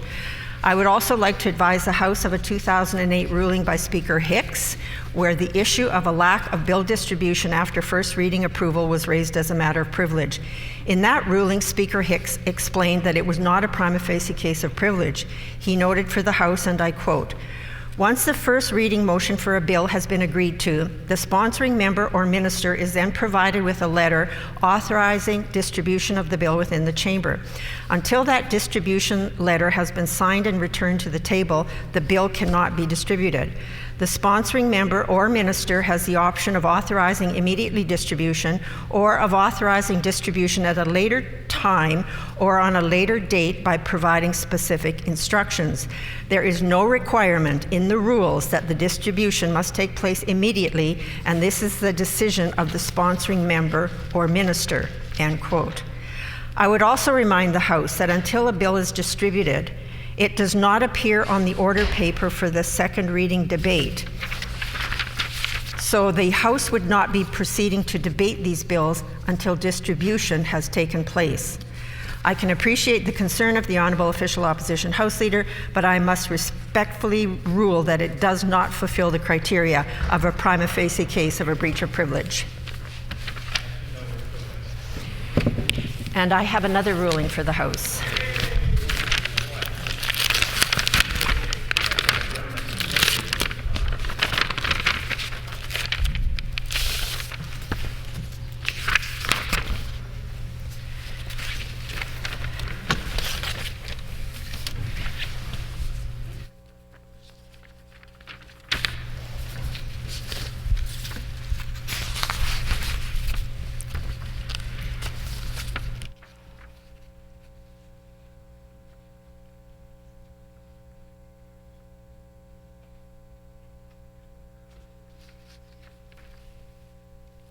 Following introduction of bills on November 25th, 2020, the Honourable Official Opposition House Leader raised a point of order, claiming that the government was in breach of Rule 2 by not distributing bills when they are introduced, suggesting that the intent of Rule 2 was not being respected. The Honourable Government House Leader and the Honourable Member for River Heights also spoke to the point of order before I took the matter under advisement. I thank the Honourable Members for their advice on this matter. In her submission on this point of order, the Honourable Official Opposition House Leader referenced our Rule 2(8) regarding specified government bills. She noted that this rule indicates that in order for government bills to be considered specified, first reading must be moved no later than the 20th sitting day after presentation of the throne speech. She further interpreted the rule as meaning that for any such bill to be considered specified, it would have to be both introduced and distributed prior to that deadline day. The Honourable Official Opposition House Leader elaborated on this point by referencing comments made in the Rules Committee in 2015 when this rule was adopted. On this point, I will respectfully disagree with the Official Opposition House Leader. I appreciate the argument she presented on this matter, but her interpretation of Rule 2(8) is incorrect. There is no provision anywhere in that rule or in any of our rules which enforces the immediate distribution of bills when introduced. I reference a 2008 ruling by Speaker Hicks where the issue of a lack of bill distribution after first reading was raised as a matter of privilege. In that ruling, Speaker Hicks explained to the House the process regarding introduction and distribution of bills, and I quote, "Once the first reading motion for a bill has been agreed to, the sponsoring member or minister is then provided with a letter authorizing distribution of the bill within the chamber. Until that distribution letter has been signed and returned to the table, the bill cannot be distributed. The sponsoring member or minister has the option of authorizing immediate distribution or of authorizing distribution at a later time or on a later date by providing specific instructions. There is no requirement in the rules that the distribution must take place immediately, and this is the decision of the sponsoring member or minister. While I can appreciate the concerns raised by the Honourable Official Opposition House Leader, I must respectfully rule that there is no point of order. There is one other matter I must raise for the attention of all members regarding this point of order. In her submission, the Honourable Official Opposition House Leader quoted at some length comments regarding Rule 2 made by the Clerk of the Assembly during the meeting of the Standing Committee on the Rules of the House on June 26, 2015. While I understand why the member referred to the transcript of that meeting as background, I must caution her on referencing a table officer in her arguments. This point has been made by several previous Manitoba speakers, most notably Speaker Hicks in 2008 when he stated, and I quote, "I also wanted to give a reminder to all members that in raising points of order or matters of privilege in the House, it is not appropriate to be bringing the nonpartisan staff of the House into disputes between the various parties in the House. The staff at the table are all non-political, nonpartisan staff of the House, and as such serve all members equally and provide excellent service. They also do not have the ability to defend themselves on the record, and as Speaker, I am sure I can speak for all members on all sides of the House when I say that it is not appropriate to be dragging non-political staff into disagreements, and I hope we do not see this happen again in the future," end quote. I concur with Speaker Hicks on this point in general, though I would add an important qualification. During meetings of the Standing Committee on the Rules of the House, it is the duty of the clerk or deputy clerk to explain the nuances of rule change proposals for all members. For this reason, I do understand why the Honourable Official Opposition House Leader quoted the clerk's comments from 2015 when framing her argument regarding her interpretation of that rule. However, I would caution all members to be very careful when quoting our table officers. I would not want any member to make it seem, inadvertently or otherwise, that one of our clerks was advocating for any argument raised by a member in the House. I will echo Speaker Hicks here and remind members that all of our table officers are professionals, thoroughly nonpartisan, serving all members equally at all times. It would be unfortunate and inappropriate there to ever be any impression given that they are taking sides on any dispute or debate in this House, something they would never do. I thank all members for their attention to this ruling. And I have another ruling.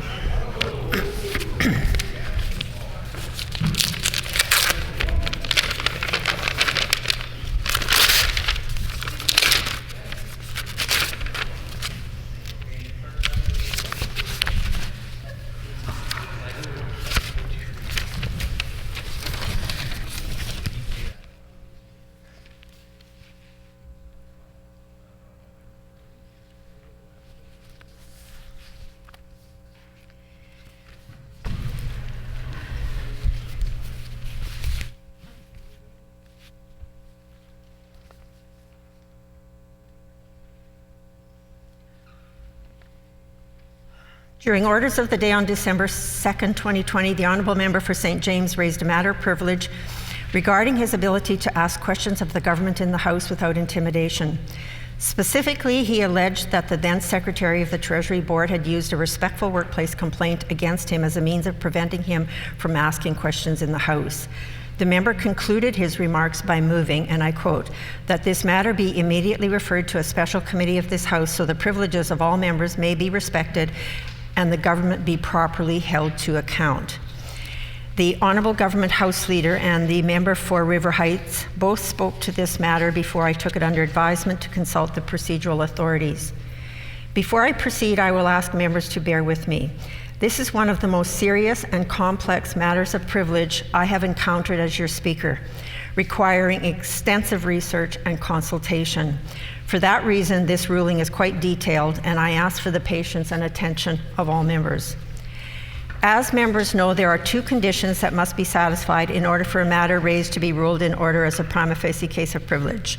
One, was the issue raised at the earliest available opportunity? And two, was sufficient evidence provided to support the member's claim that their privilege or the privileges of the House were breached? On the issue of timeliness, the Honourable Member for St. James correctly indicated that in his submission that a member, and I quote, must satisfy the Speaker that he or she is bringing the matter to the attention of the House as soon as practical after becoming aware of the situation, end quote. The member further explained that the circumstances related to the infringement of his privileges had been ongoing and that he raised the matter, and I quote, in the most immediate and responsible way, end quote, he could. He concluded that the complicated nature of the matter required, and I quote, significant research, significant deliberation and consultation, and significant examination of the authorities in order to be properly presented in this House, end quote. I will admit that I am concerned about many aspects of this matter, including the timing of the member's submission, as the situation referred to began weeks before he raised this in the House. However, I will note that a respectful workplace complaint, such as the one referenced here, should remain entirely confidential, as the policies require both complainant and respondent to not disclose or discuss the complaint except with the independent investigators. For the information of all members, these investigators are hired by the Legislative Assembly in accordance with the policy approved by the Legislative Assembly Management Commission, which is posted on the Assembly website. I reference the respectful workplace complaint here because it could explain why a member would not have immediately raised this matter in the House. Based on this unusual set of circumstances, I would rule that the Honourable Member for St. James did meet the test of timeliness. On the subject of the respectful workplace complaint, I will note for the House that while that process is clearly linked to this matter of privilege, in this ruling I am not addressing in any way the content or outcome of that process. That process has been addressed in another forum, and my sole focus here is the procedural merit of this submission. Accordingly, I would remind the House that when any speaker is dealing with a matter of privilege, they are dealing only with the procedural aspects of the matter, in this case based solely on the information raised in the House on December 2nd, 2020. As noted by Speaker Fox in a 1972 ruling in this House regarding privilege, the Speaker deals only with the technical and procedural aspects of such matters and not in any way with the merits of the situation or the allegations. Therefore, when a Speaker makes a ruling indicate that there is or is not a prima facie case of privilege, the Speaker is neither condemning nor condoning any actions taken. Further, I would like to explain to members that in this context, the phrase prima facie means at first sight or on the face of it. Joseph Mangot, the preeminent Canadian scholar on such matters, explains this further on page 221 of the second edition of Parliamentary Privilege in Canada by stating that, and I quote, "A prima facie case of privilege in the parliamentary sense is one where the evidence on its face as outlined by the member is sufficiently strong for the House to be asked to debate the matter and to send it to a committee to investigate whether the privileges of the House have been breached or a contempt has occurred and report to the House." While the Speaker may find that a prima facie case of privilege exists and give the matter precedence in debate, it is the House alone that decides whether a breach of privilege or a contempt has occurred, for only the House has the power to commit or punish for contempt. As this is a complex situation, to explain my ruling further, I must first revisit some of the specific comments made by the Honourable Member for St. James in his submission, and then consider remarks made in response by the Honourable Government House Leader. The Honourable Member for St. James began by asserting that there had been, and I quote, "a breach of my privileges as an MLA. In particular, through an attempt to intimidate me as an MLA, my freedom of speech has been undermined," end quote. The member then alleged that he had been, and I quote, "the subject of an attempt to intimidate me in order to stop me from performing my duties in the House," end quote.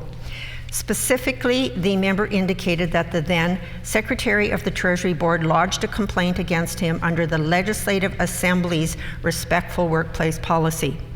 The member stated that in the complaint, the then Secretary, and I quote, "alleged I failed to display respectful behavior toward him, that I harassed and bullied him, that I offended and embarrassed him, and acted in a way that reflects negatively on this legislature by asking questions of the government and the Premier in the legislature," end quote.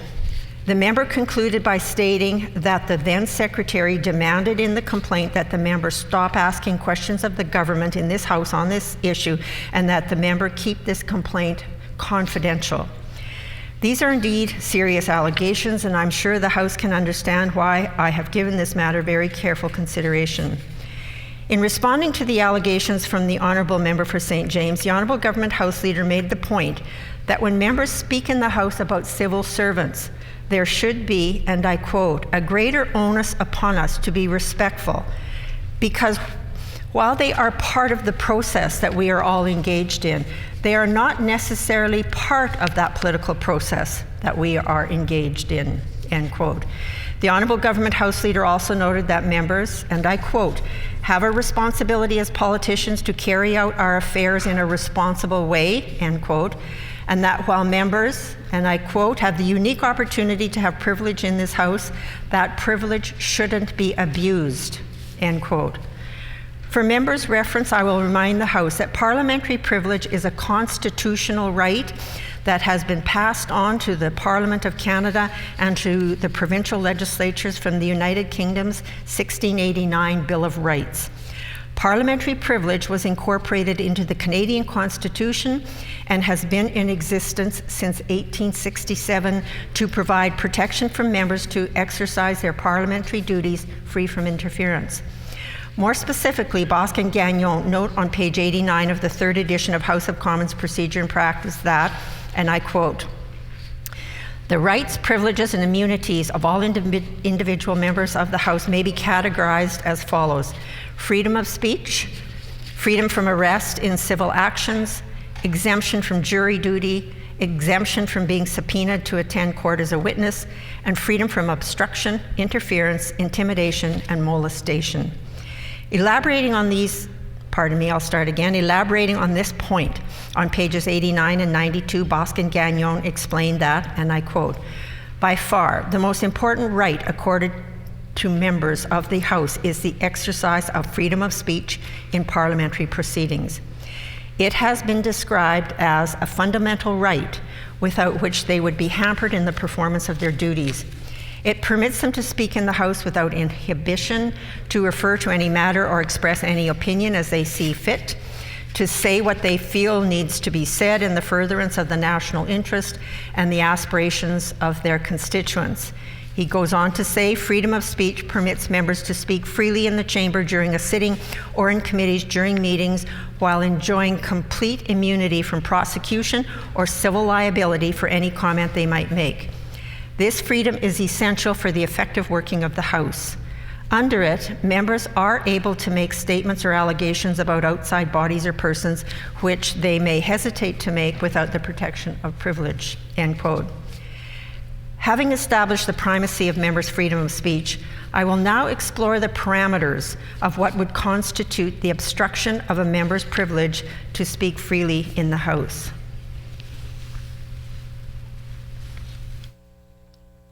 Joseph Mango advises on page 14 of the second edition of Parliamentary Privilege in Canada that, and I quote, to constitute privilege, generally there must be some improper obstruction to the member in performing his parliamentary work in either a direct or constructive way, end quote. Further on page 228 of the same edition, Mango elaborates on this point, stating that, and I quote, improper interference with the personal rights of members of the House of Commons, i.e. freedom of speech, freedom from arrest in civil matters, and freedom from attending as a witness or as a member of a jury in court may constitute a breach of privilege, end quote. Members may or may not be aware that our Rule 1(2) advises us that when our rules or practices do not fully address a matter raised in this House, we are to be guided by the parliamentary traditions of the House of Commons and other legislative assemblies in Canada. Accordingly, in order to conduct as thorough an examination as possible of this matter, I have researched similar matters raised and ruled on by other Canadian speakers. In 1992, two opposition members of the Legislative Assembly of New Brunswick were looking into the activities of the Provincial Workers' Compensation Board. The board then hired a private investigator to question the members on where and how they received their information. In response, one of the members raised a matter of privilege, alleging that her privileges had been breached by this action. In ruling on the matter, Speaker Dysart found this action to be an attempt to interfere with or intimidate the member, and therefore ruled that a prima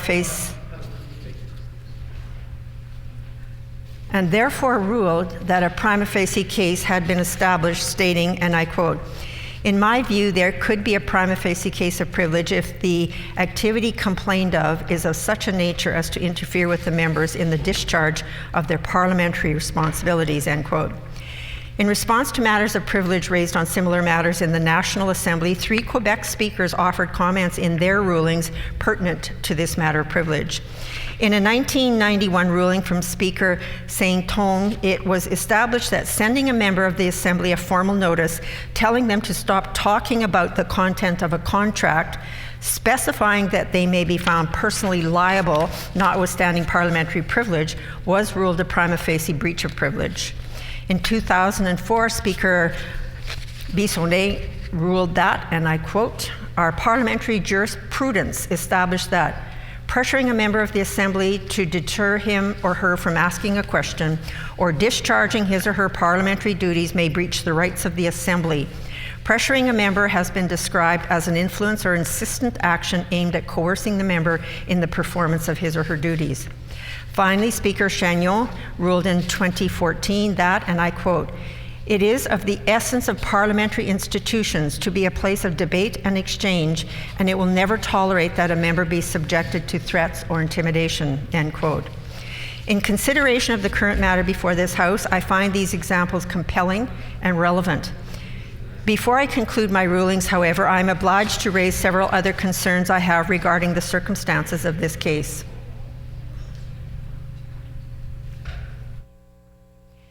First, I must note one complication with the Honourable Member for St. James raising this matter in reference to a respectful workplace complaint.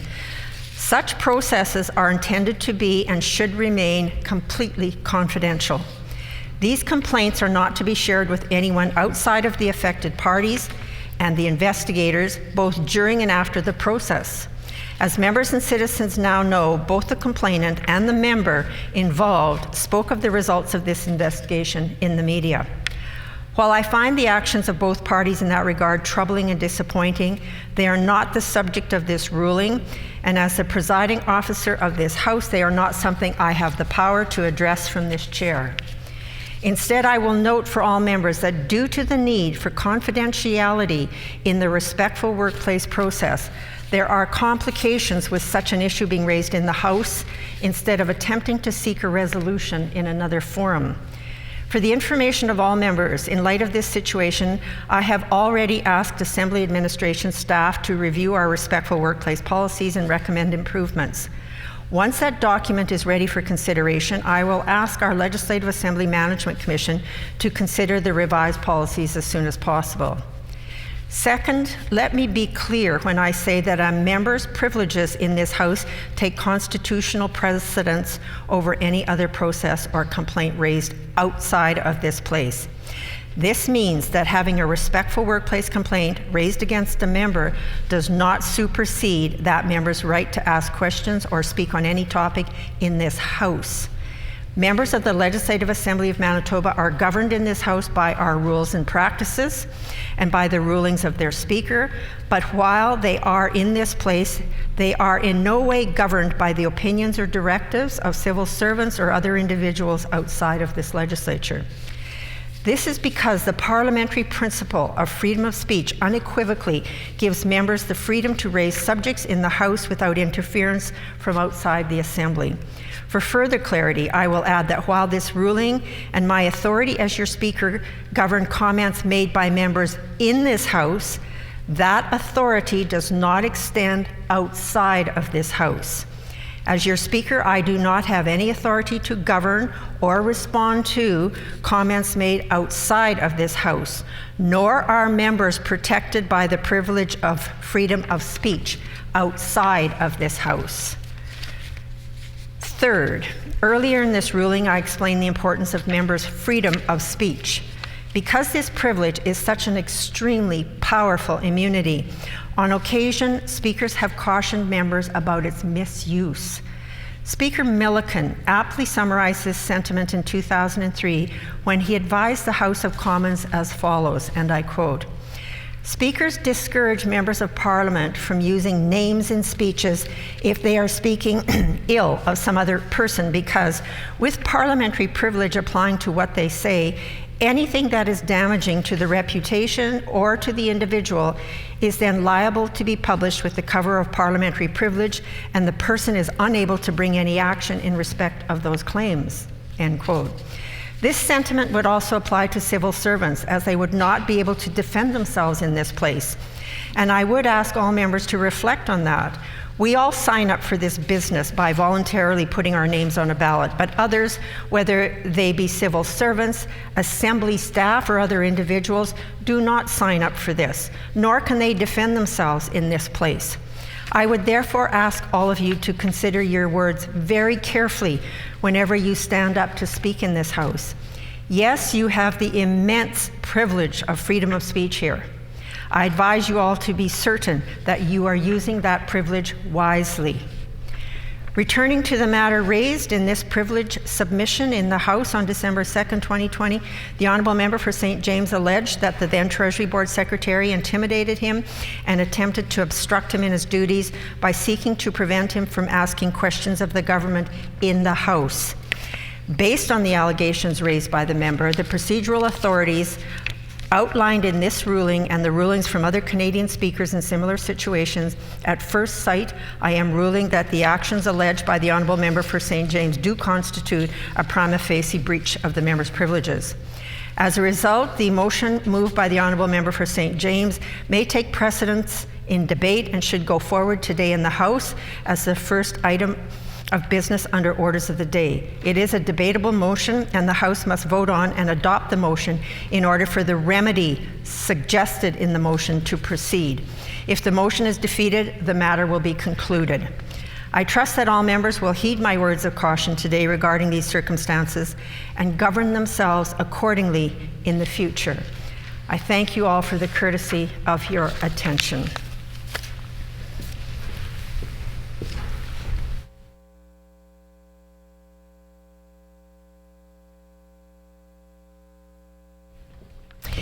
Now that the ruling has been delivered for the benefit of all members, I would like to explain the rules and practices governing the process for debating a privilege motion and outline the steps that the House needs to take.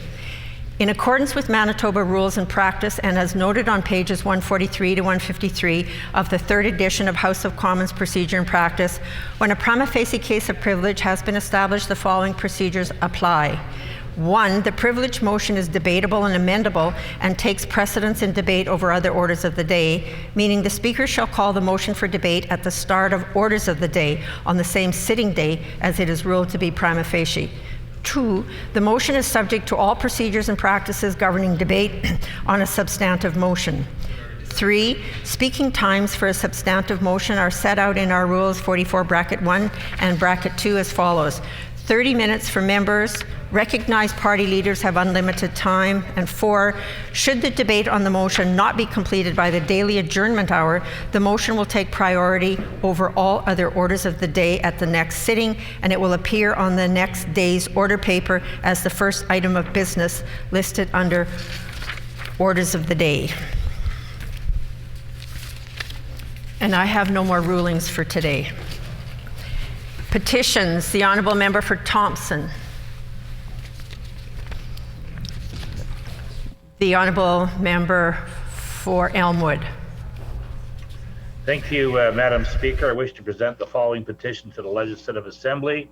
The background of this petition is as follows. Number 1, until recently, diagnostic medical tests, including for blood and fluid samples, were available and accessible in most medical clinics. Number 2, Dynacare blood test labs have consolidated their blood and fluid testing services by closing 25 of its labs. Number 3, the provincial government has cut diagnostic testing at many clinic sites, and residents now have to travel to different locations to get their testing done, even for a simple blood test or urine sample. Number 4, further travel challenges for vulnerable and elderly residents of Northeast Winnipeg may result in fewer tests being done or delays in testing, with the attendant effects of increased healthcare costs and poorer individual patient outcomes. Number 5, COVID-19 emergency rules have resulted in long outdoor lineups, putting vulnerable residents at further risk in extreme weather, be it hot or cold. Moreover, these long lineups have resulted in longer waiting times for services and poorer service in general. Number 6, Manitoba residents value the convenience and efficiency of the healthcare system, where they're able to give their samples at the time of the doctor visit. We petition the Legislative Assembly of Manitoba as follows: to urge the provincial government to immediately demand Dynacare maintain all the phlebotomy blood sample sites existing prior to the COVID-19 public health emergency, and allow all Manitobans to get their blood and urine tests done when visiting their doctor, thereby facilitating local access to blood testing services. And this petition is signed by many, many Manitobans. In accordance with our Rule 133, bracket 6, when petitions are read, they are deemed to be received by the House. Grievances? Oh, pardon me. I do see that the Honourable Member for River Heights does have a petition to read. Apologize for that. The Honourable Member for River Heights. Madam Speaker, I wish to present the following petition to the Legislative Assembly. The background to this petition is as follows. The Vivian Sands project is a proposed silica sand mine and processing plant to be built in the RM of Springfield. The overall project includes mining claims of over 85,000 hectares, making it the largest claim ever Order, given please. to Before proceeding, I wonder if the member for River Heights could turn his camera on. We are not seeing him in the chamber. My mistake. Almost had it.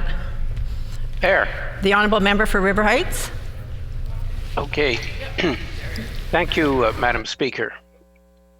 Shall I start at the beginning, or I can continue from? You might as well start at the beginning. Okay. Madam Speaker, I wish to present the following petition to the Legislative Assembly. The background to this petition is as follows. The Vivian Sands project is a proposed silica sand mine and processing plant to be built in the RM of Springfield. The overall project includes mining claims of over 85,000 hectares, making it the largest claim ever given to a single company in Manitoba's history. It is larger than the city of Winnipeg, which is 46,410 hectares. The amount of dry, solid sand mined produced per year, according to the EAP, is 1.36 million tons, and much of this sand will be used in fracking. A major concern of the proposed mine and plant is that if developed, it could contaminate the Sandylands aquifer, including both carbonate and sandstone aquifers, which covers much of southeastern Manitoba. It has excellent water quality and is the water source for tens of thousands of Manitobans, including many municipal water systems, agriculture, industry, private wells, and an abundance of wildlife and ecosystems. Further, people in the Indigenous communities that are potentially affected by this were not afforded the required Indigenous consultation from either federal or provincial government officials. The sustainable yield of the combined sandstone and carbonate aquifers has still not yet been established by provincial authorities. The mine could cause leaching of acid and heavy metals and pollute the aquifer, as it will go down 200 feet into the Winnipeg Formation of a sandstone aquifer. There is concern that the shale, which separates the carbonate and sandstone aquifers, sand and pyritic oolite itself contains sulfides, will, when exposed to injected air from the Can White Sands extraction process, turn to acid. An additional concern with the proposed mine and plant is the potential to pollute the Broken Head River and the aquatic food chain leading to Lake Winnipeg. Residents in the area have also expressed fears of being overexposed to silica dust during production, as there's been a demonstrated lack of safety and environmental procedures by the Can White Sands Corporation during the exploratory drilling phase. Signage and fencing has been poor, identifying and required mine claim tabs hooks were missing, and there were no warnings for silica dust exposure and no coverings to prevent exposure of the silica stockpiles to the elements. Residents' concerns include the fact that boreholes, which should have been promptly and properly sealed, were left open for a year. The drilling of hundreds of improperly sealed boreholes yearly creates significant risks of surface contamination, mixing of aquifer waters, and drainage of surface fecal matters into the aquifer. There's also a risk of transboundary issues that need to be addressed as the aquifers extend into Minnesota. This project should not proceed, as no licensing conditions and mitigation measures will alleviate the risk to all Manitobans and the environment, since Can-White Sands Corporation plans to use an unprecedented mining technique with no established safe outcome. The corporation has gone on record indicating that it does not know how to mine for the silica in the water supply and need to develop a new extraction methodology that's never been done before. Contamination of the aquifers and the environment is irreversible, and there are many surface sources of high purity silica that can be extracted without endangering two essential regional aquifers.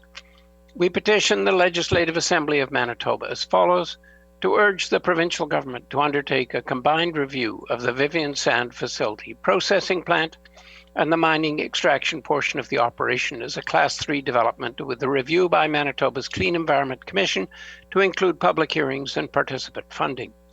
To urge the provincial government to halt all activity at the mine and plant until the Clean Environment Commission's review is completed and the project proposal has been thoroughly evaluated. Signed by Charlene Closer, Grant Fertilli, Jaskaran Gruwal, and many, many others. Are there any further petitions? If not, grievances?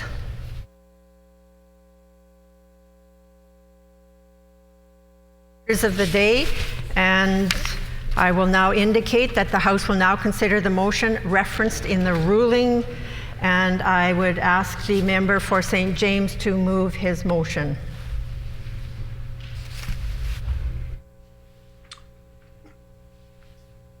I ask that the motion be moved. The member needs to say "I move," seconded by, and then read what his motion was. I'm going to need some language here, Speaker. Apparently it was emailed to him. He may want to check his email. Yeah, I'm doing that. Okay. I move, seconded by the member for Fort Rouge, that this matter be immediately referred to a special committee of this House so the privileges of all members may be respected and the government be properly held to account. It has been moved by the Honourable Member for St. James, seconded by the Honourable Member for Fort Rouge, that this matter be immediately referred to a special committee of this House so the privileges of all members may be respected and the government be properly held to account. The Honourable Member for St. James. Thank you very much, Madam Speaker. I'm very pleased to hear this ruling today.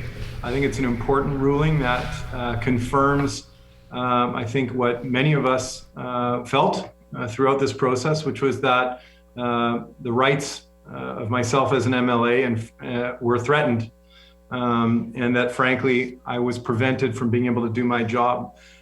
This is what was shared today by yourself, Madam Speaker, that, quote, on December 2nd, 2020, the Honourable Member for St. James alleged that the then Treasury Board Secretary intimidated him and attempted to obstruct him in his duties by seeking to prevent him from asking questions of the member or asking questions of the government in the House.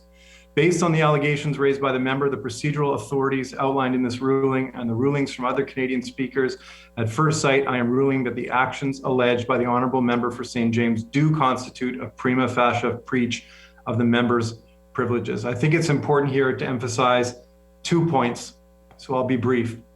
My claim that a senior member of this government attempted to intimidate me from asking questions in this House and obstruct me from performing my duties was in fact found to be in breach of my privileges. And that's because I was, and I continue to do, my job to ask difficult questions of this government and to hold them to account for their interference in Manitoba Hydro. And that was the fundamental fact that was brought to light today, an attempt by the Premier to stop me from doing my work as an MLA, from asking important questions about the future of Manitoba Hydro and this government's interference in Hydro's operations. So the ruling is good news, not just for us as the opposition, but for all members of the House, as it confirms our ability to do our jobs free from intimidation or obstruction. So I thank you for the ruling, Madam Speaker, and am glad to see that justice was served here.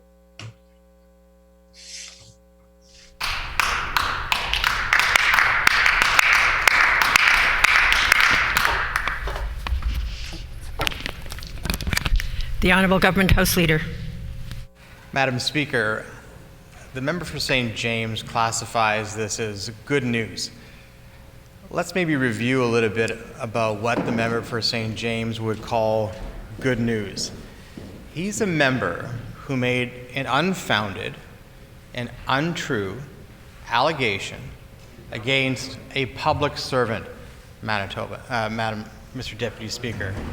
A public servant doing their job in the province of Manitoba came into this assembly, named the public servant, Mr. Deputy Speaker, and made an unfounded and untrue allegation.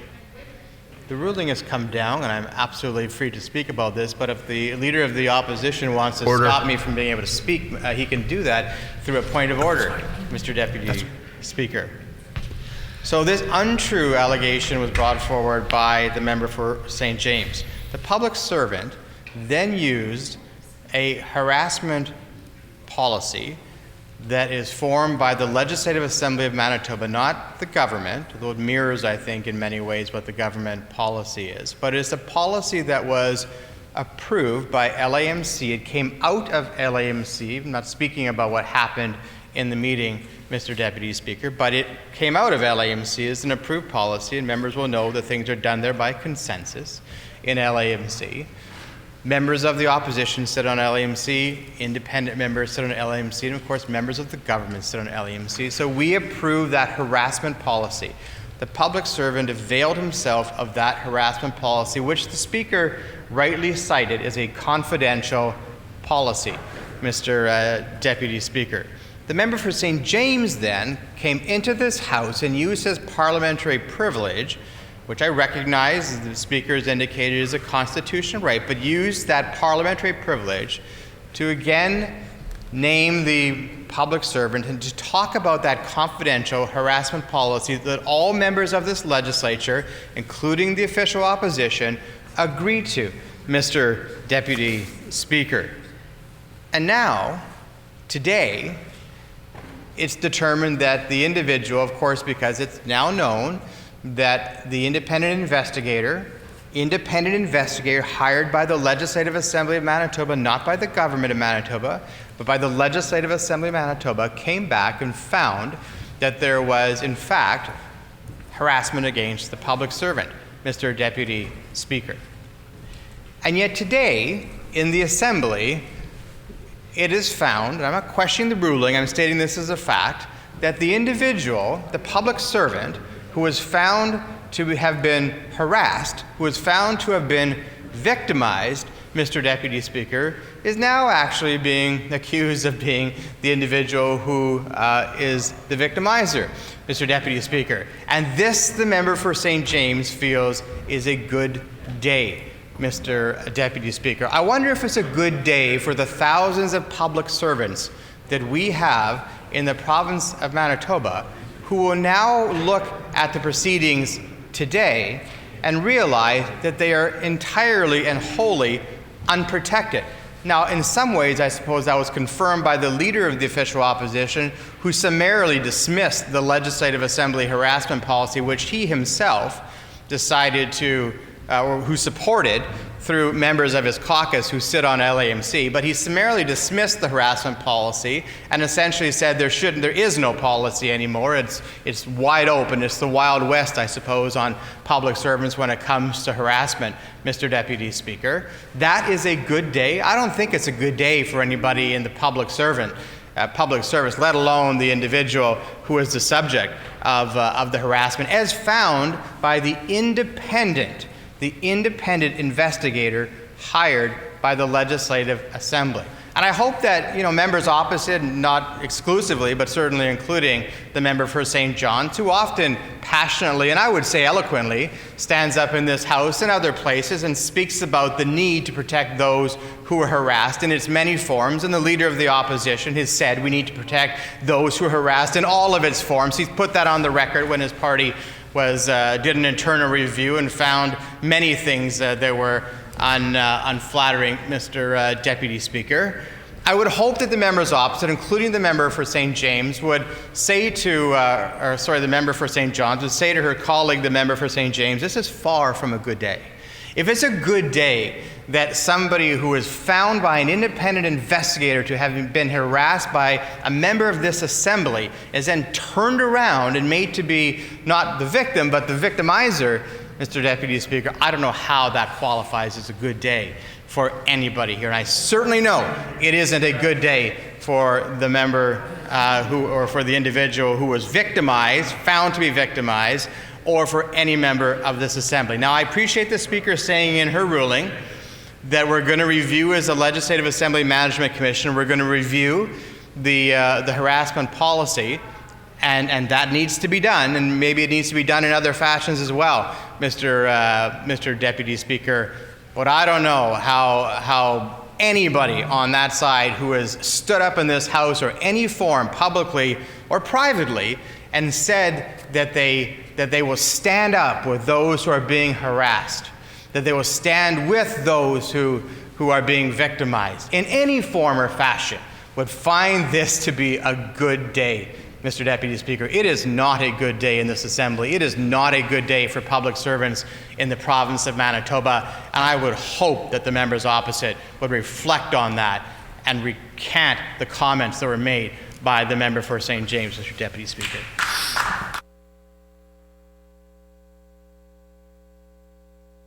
Honourable official opposition House Leader. House Leader. The official opposition Leader. Sorry about that.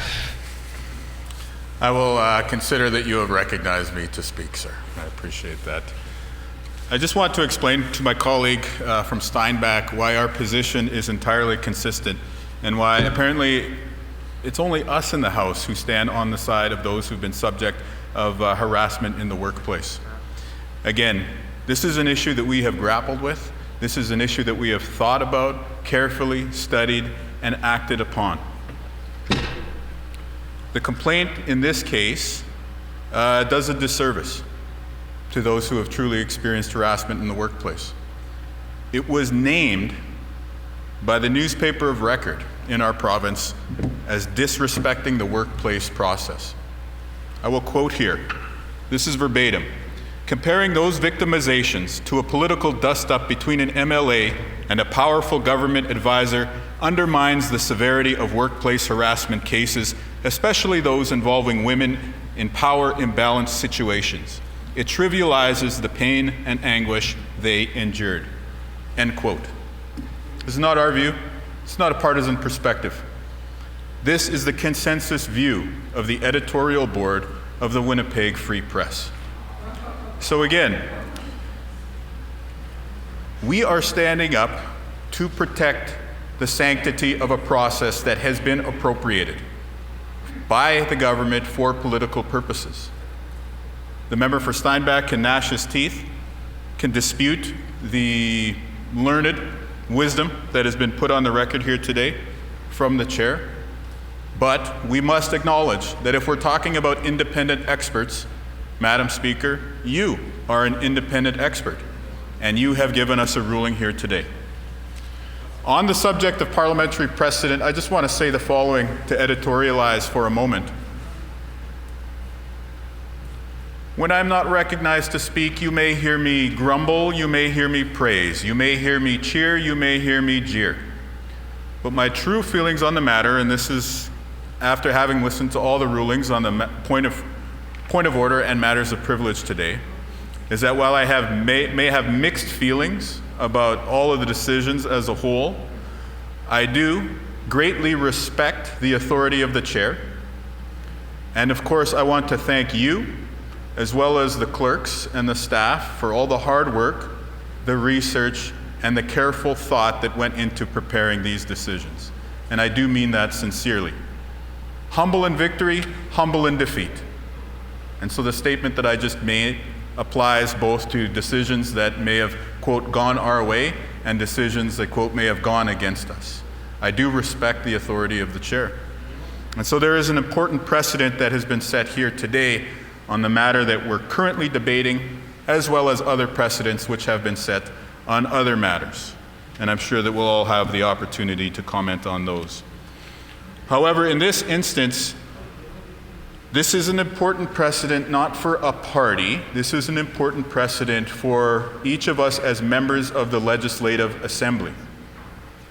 I'm sure that my colleague from Steinbach understands the importance of freedom of speech and the importance of preserving that privilege within the chamber. He may be upset that his party has been handed a loss and did not get the vindication that they sought. And perhaps he's equally upset that the member for St. James is likely going to be attributed some sort of vindication. But when we cut through the partisan dimensions of the matter here, what lays beneath is the important recognition of rights of members of the Legislative Assembly that need to be protected to ensure the proper functioning of our democracy. And when we recognize it from that perspective, I can only ask, why is the government so afraid of the question? Why have we had the workplace process put into disrepute, questioned publicly, including with the consensus view of the Winnipeg Free Press Editorial Board? Why has, this issue been carried out in public over so many months? What is at the heart of the question that was asked? We know that the member for Fort White and the member for Steinbach and other constituencies like to attribute and like to exaggerate the commentary that they attribute to the member for St. James. But when you read the words on the record, all that he ever did was ask a question.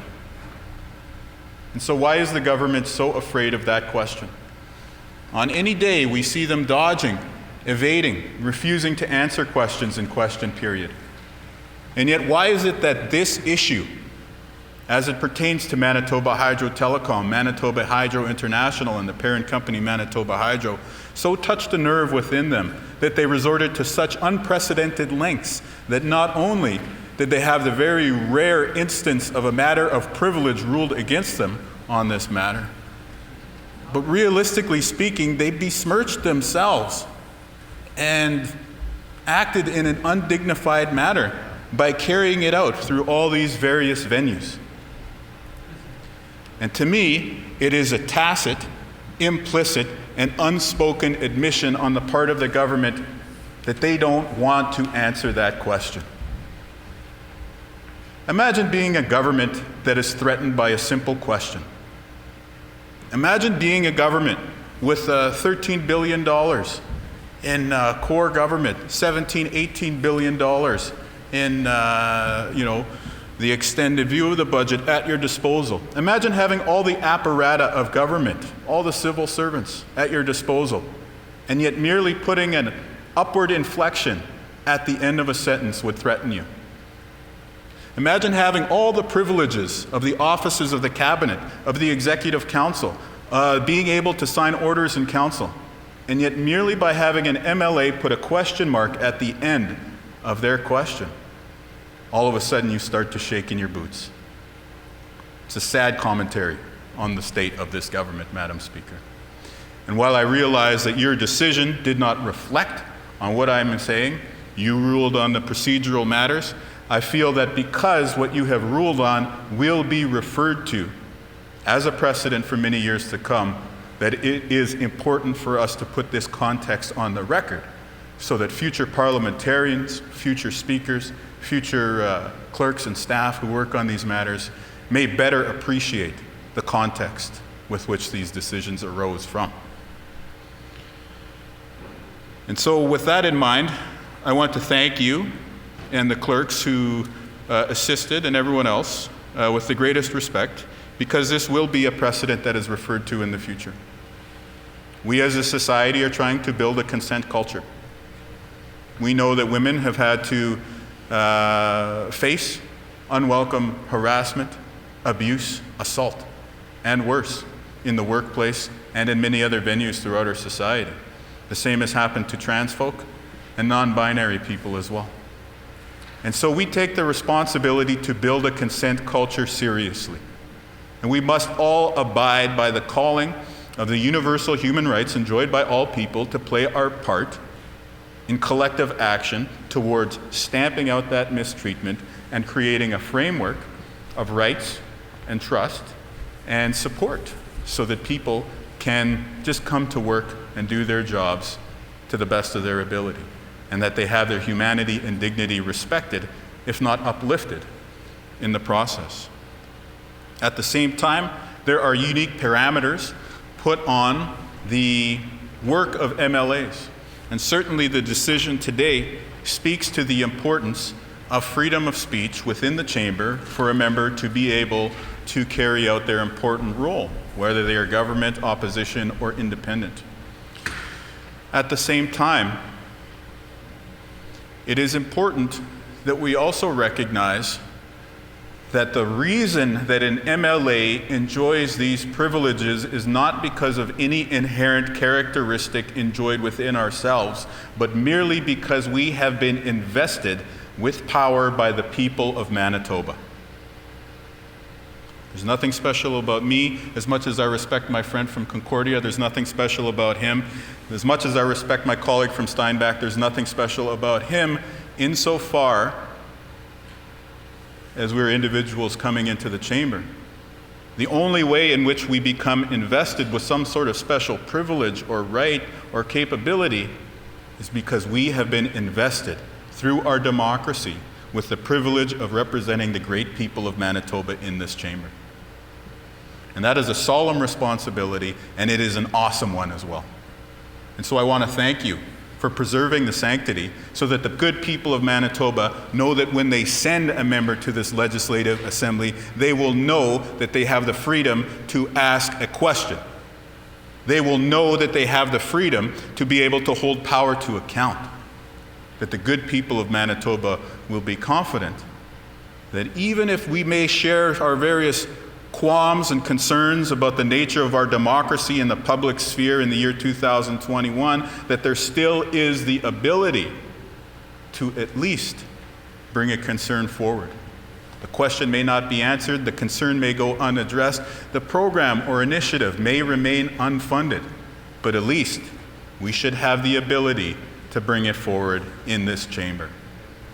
If we did not have that right, that privilege, that ability, then our democracy would be under threat, for real.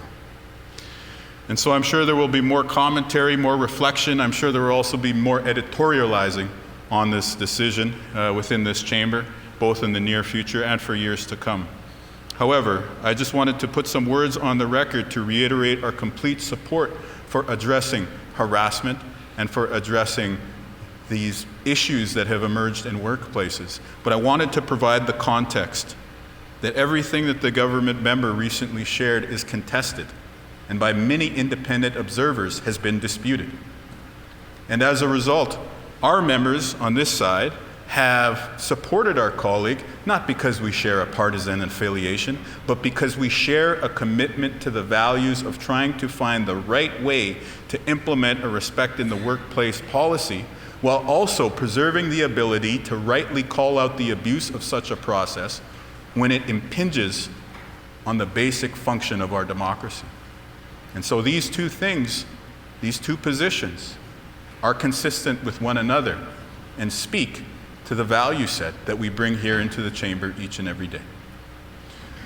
So with those few words on the record, I'm happy to let the matter go to a vote. And of course, I would encourage the government to vote for the motion today so that we may actually debate this in a committee of the House and perhaps come to a consensus that would serve all people in Manitoba, but perhaps most especially women, trans folk, and non-binary folk who have borne the brunt of harassment and intimidation in the workplace for far too long.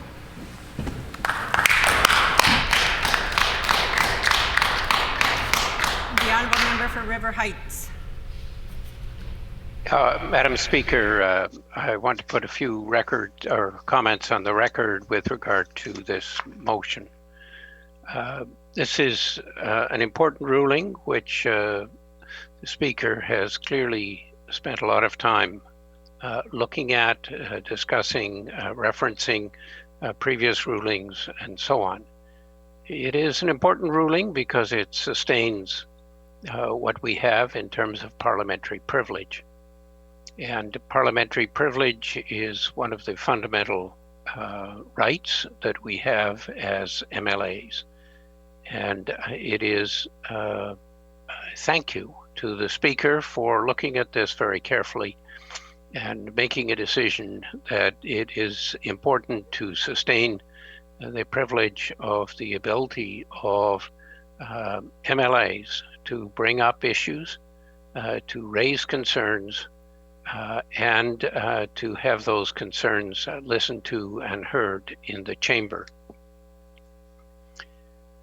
There were, of course, two allegations which are curious. The one by the Secretary of the Treasury Board, which was made against the MLA for St. James. This matter, as I understand it, was then looked at by our legislative procedures, and a decision was made in favor, in that instance, of the Secretary of the Treasury Board. We also have a decision by the Speaker that the approach which was used by the Premier in supporting the Secretary of the Treasury Board, and which appears to suggest that the process which was used by the Secretary of the Treasury Board to request an evaluation of harassment was somehow wrong or misplaced. I think that let me start with, first of all, the handling of the harassment complaint, because I think this is something that clearly needs to be looked at. I will remind the Speaker that Liberals have repeatedly called for an independent officer of the Legislature to handle such harassment complaints rather than the present process, which is in essence an in-house process. I think that the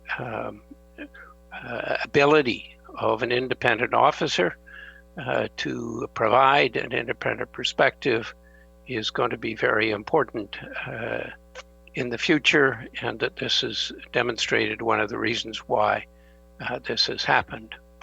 And I will explore this further, because when this matter first came to light, and I am very much aware of the Speaker's remarks to both the MLA for St. James and the Secretary of the Treasury Board, that our current policy is that they will not bring these matters to public light, and the Speaker has in fact indicated that they were both wrong in the way that they handled this.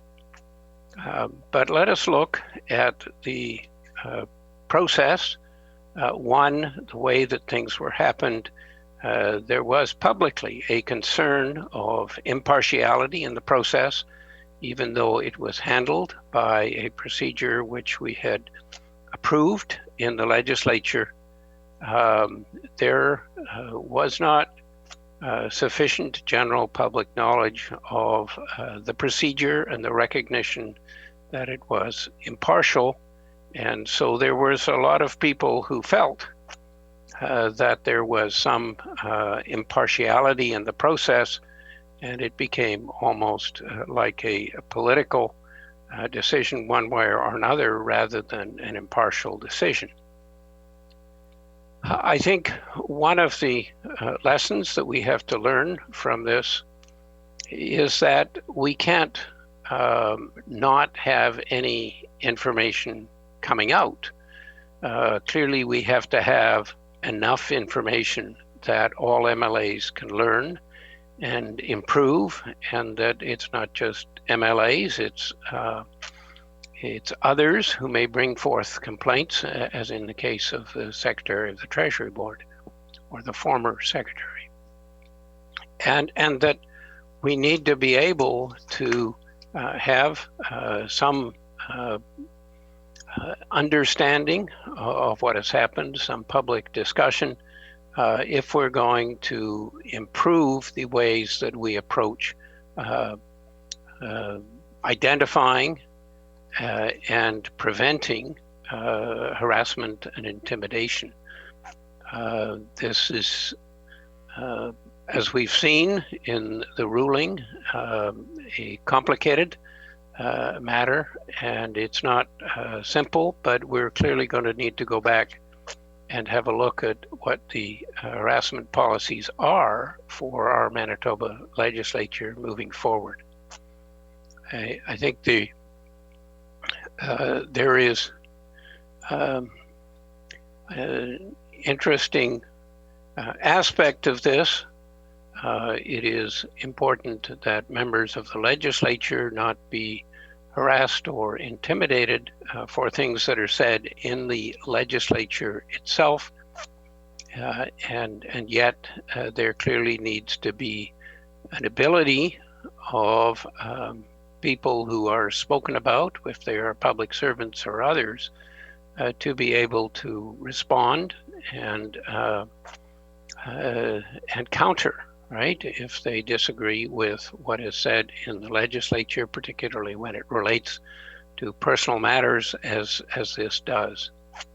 I think we all, as a collective members of the legislature, want to be able to decrease harassment and intimidation and bullying. We are learning that it is not always a simple matter to do that, but clearly there is a need to decrease harassment or intimidation on whatever it is based. And clearly we know all too well that there have been people who are Black or Indigenous who have been discriminated against in one way or another.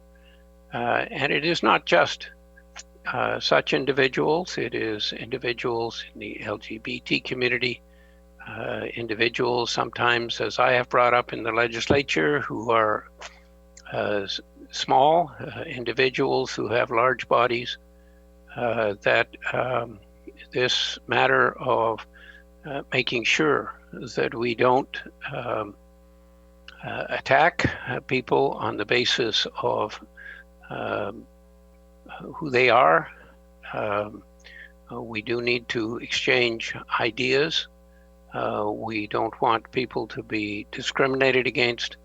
We want to make sure that as we move forward, that MLAs have the ability to speak out in the chamber, but there is a line here which is actually extraordinarily important, and that is a line of making sure that we don't have harassment or intimidation either on one side or the other.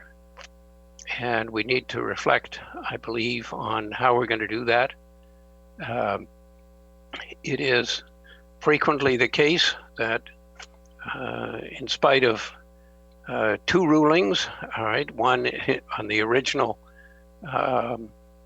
harassment complaint by the Secretary of the Treasury Board and a ruling by the Speaker, which in some ways seem to be counter to one another. But at the same time, we have to, as the Speaker has mentioned, stand up for the ability of MLAs to speak out in the legislature, and yet at the same time we have to work out ways to do this so that we are not harassing, bullying people, but rather we are able to address the critical policy issues of today. We are able to discuss the needs and desires and wants of those who have been marginalized too often in our society. We have seen, as an example, in the last few months, tremendous numbers of people in Winnipeg who have been homeless, who've been living in bus shelters. And there is a tendency to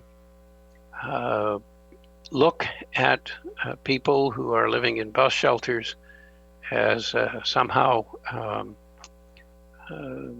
inadequate. But in fact, the people who have been living in bus shelters who are homeless are all too often have had a challenge in their life, have had unexpected circumstances, sometimes the death of a spouse, sometimes a breakup of a family relationship, sometimes a loss of a job. And that we need to be able to recognize people who are experiencing homelessness as human beings like us, who need help to carry them through a difficult time. And once they are through that difficult time and have housing and have support, that individuals in this circumstance can do really well. I encountered not very long ago an individual who had at one point been homeless, now is got a good relationship with his two boys. He is working hard as a painter, and he was recently injured by some individuals who went after him with malintent.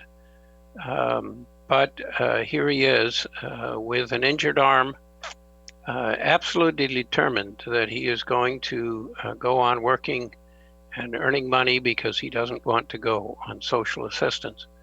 And this was an individual who not too long ago, several years ago, was homeless and having great difficulty. I mean, there are many, many examples of people who have struggled and who have gone on to significant productivity, significant achievements, significant ability in their turn to recognize and help others.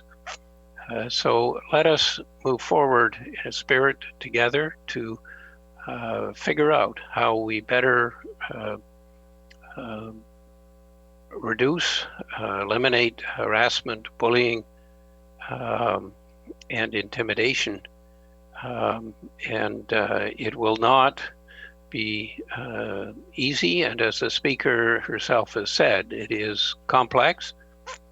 But let us go on this journey, all of us as MLAs together, and work toward a better future where we are more empathetic, more courteous, more sympathetic toward others. And let us do this in the spirit of trying to build a better Manitoba, trying to build a better democracy, trying to build a province which will stand out not only in Canada but internationally for the good things that we are doing and will do in the years ahead. Thank you, Madam Speaker, for this opportunity to speak. Merci, miigwech. Is the House ready for the question? The question before the House is the motion of the Honourable Member for St. James. Is it the pleasure of the House to adopt the motion? Agreed. All those in favour of the motion, please say yea. Yay. All those opposed, please say nay. Nay. In my opinion, the nays have it. The Honourable Official Opposition House Leader. Madam Speaker, a recorded vote, please. A recorded vote having been called, call in the members. Matt.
As a reminder for all members about recorded votes, and I won't be doing this every time, but until we're not rusty anymore about recorded votes. For virtual sittings of the House, we are required to conduct votes in a different manner than during normal sittings of the House.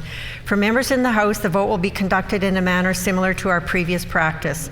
For this part of the vote, those in favor will stand to be counted first, followed by those against. I will note for members that we have modified this system in one respect. Once a page states the name of the member standing to be counted, the clerk will acknowledge that the member has voted by repeating the member's name rather than saying aye. Once the count in the House is complete, we will conduct an alphabetical roll call for members participating virtually. For this part of the process, the page will call each remote member's name alphabetically, and then each remote member must audibly state their vote, responding clearly with either I vote yes or I vote no. The clerk will then respond with the member's name, followed by yes or no. Finally, after the bells stop ringing for any vote, the moderator and the table will need to take a moment to verify that all members listed as remote are actually present on screen and in their seats and therefore eligible to vote. This delay should be brief, but it's necessary to confirm who can vote because for remote members, being seated before the camera is the equivalent of members being in their assigned seats in the chamber when the bells stop ringing. So the question before the House is the motion for the Honourable Member for St. James. All those in favor of the motion, please rise. Okay. Mr. Canoe. Mr. Canoe. Ms. Fontaine. Ms. Fontaine. Mr. Weeb. Mr. Weeb. Emily Azaguara. Emily Azaguara. Mr. Vazalev. Mr. Vazalev. Ms. Naylor. Ms. Naylor. Ms. Adams. Ms. Adams. Mr. Altamare. Mr. Altamare. All those opposed to the motion, please rise. Honourable Mr. Gertson. Honourable Mr. Gertson. Honourable Mrs. Stephenson. Honourable Mrs. Stephenson. Honourable Mr. Fielding. Honourable Mr. Fielding. Honourable Mr. Peterson. No. Honourable Mr. Schuler. Honourable Mr. Schuler. Honourable Mr. Peterson. Honourable Mr. Peterson. Honourable Mr. Friesen. Honourable Mr. Friesen. Honourable Mr. Wharton. Honourable Mr. Wharton. Honourable Ms. Squires. Honourable Ms. Squires. Honourable Mr. Johnson, Interlake Gimli. Honourable Mr. Johnson, Interlake Gimli. Honourable Mr. Eichler. Honourable Mr. Eichler. Honourable Ms. Gordon. Honourable Ms. Gordon. Honourable Mr. Mikuleski. No, Iwasko. Oh, sorry. Honourable Mr. Iwasko. Honourable Mr. Iwasko. Honourable Mrs. Guimard. Honourable Mrs. Guimard. Honourable Mr. Helwer. Honourable Mr. Helwer. Honourable Mr. Micklefield. Mr. Micklefield. We will now conduct the alphabetical roll call of members participating virtually, asking each remote member to audibly state their vote, responding clearly with either I vote yes or I vote no. I would also remind members to unmute their mics only when they are being recognized and then immediately mute it again once they have declared their vote. I would now ask the page to conduct that vote. Mr. Brar. Madam Speaker, I vote yes. Mr. Brar votes yes. Mr. Bushy. Order. I vote yes. Mr. Bushy votes yes. Honourable Ms. Clark. I vote no. Honourable Ms. Clark votes no. Honourable Mrs. Cox. I vote no. Honourable Mrs. Cox votes no. Honourable Mr. Gerard. I vote yes. Honourable Mr. Gerard votes yes. Mr. Ginter. I vote no. Mr. Ginter votes no. Mr. Isleifson. I vote no. Mr. Isleifson votes no. Mr. Johnston Assiniboia. I vote no. Mr. Johnson Assiniboia votes no. Mr. Lagasse. I vote no. Mr. Lagacé votes no. Mr. Lajemodier. I vote no. Mr. Lajemodier votes no. Mr. Lamont. I vote yes. Mr. Lamont votes yes. Ms. Lamoureux. I vote yes. Ms. Lamoureux votes yes. Mr. Lindsay. I vote yes. Mr. Lindsay votes yes. Ms. Marcelino. I vote yes. Ms. Marcelino votes yes. Mr. Martin. I vote no. Mr. Martin votes no. Mr. Mikuleski. I vote no. Mr. Mikuleski votes no. Ms. Morley-Lecomte. I vote no. Ms. Morley-Lecomte votes no. Mr. Moses. I vote yes. Mr. Moses votes yes. Mr. Nesbitt. I vote no. Mr. Nesbitt votes no. Mr. Panouk. I vote no. Mr. Panouk votes no. Mr. Reyes. I vote no. Mr. Reyes votes no. Mr. Sala. I vote yes. Mr. Sala votes yes. Mr. Santu. I vote yes. Mr. Sandu votes yes. Mr. Smith Lajemodier. I vote no. Mr. Smith Lajemodier votes no. Mrs. Smith Point Douglas. I vote yes. Mrs. Smith Point Douglas votes yes. Mr. Smook. I vote no. Mr. Smook votes no. Mr. Teitzma. I vote no. Mr. Teitzma votes no. Mr. Wishart. I vote no. Mr. Wishart votes no. Mr. Wochuk. I vote no. Mr. Wochuk votes no. Great job. Well done.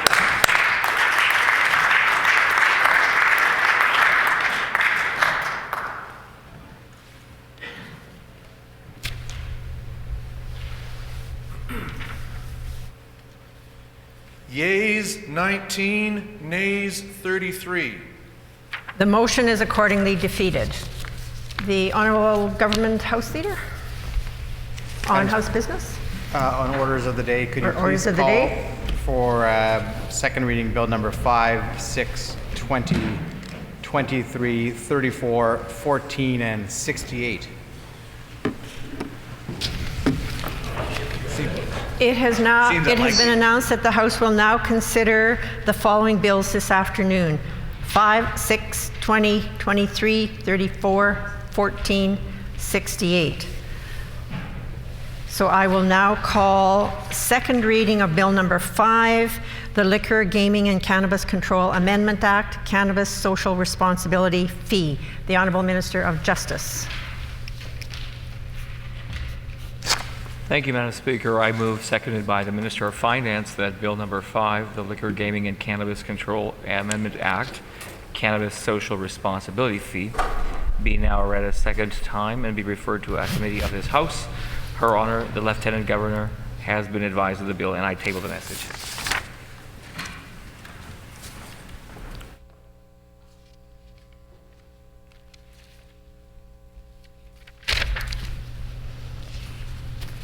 It has been moved by the Honourable Minister of Justice, seconded by the Honourable Minister of Finance, that Bill number 5, the Liquor, Gaming and Cannabis Control Amendment Act, Cannabis Social Responsibility Fee, be now read a second time and be referred to a committee of this House.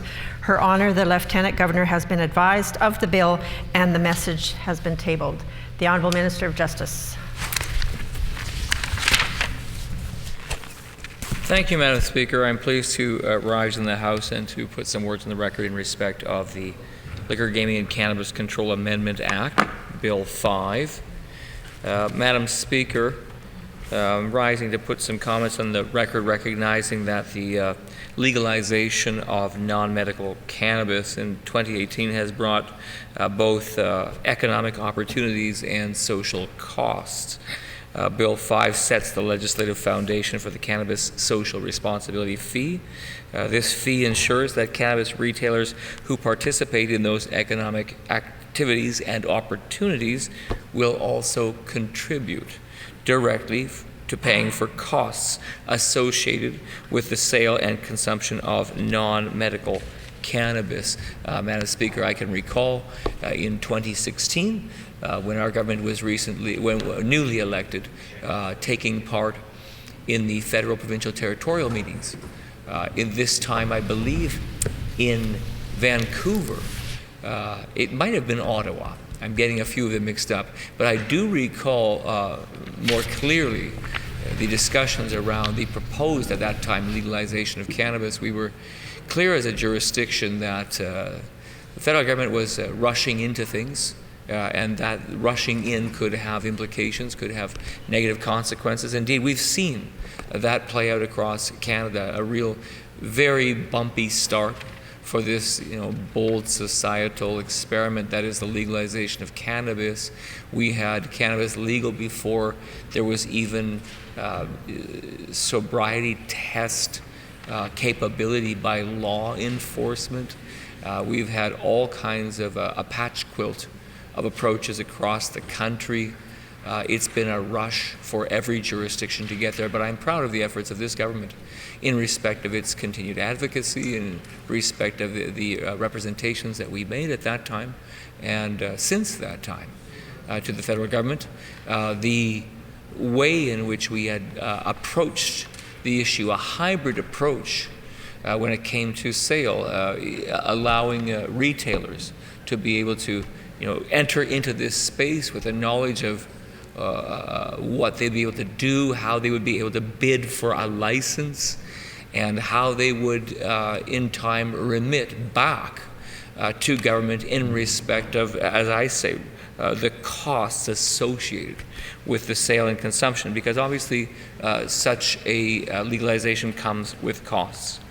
So we set out since day one to develop a framework for the legalization of non-medical cannabis guided by 4 principles: social responsibility, education and treatment, protecting children and youth, and preventing illegal sales by organized crime.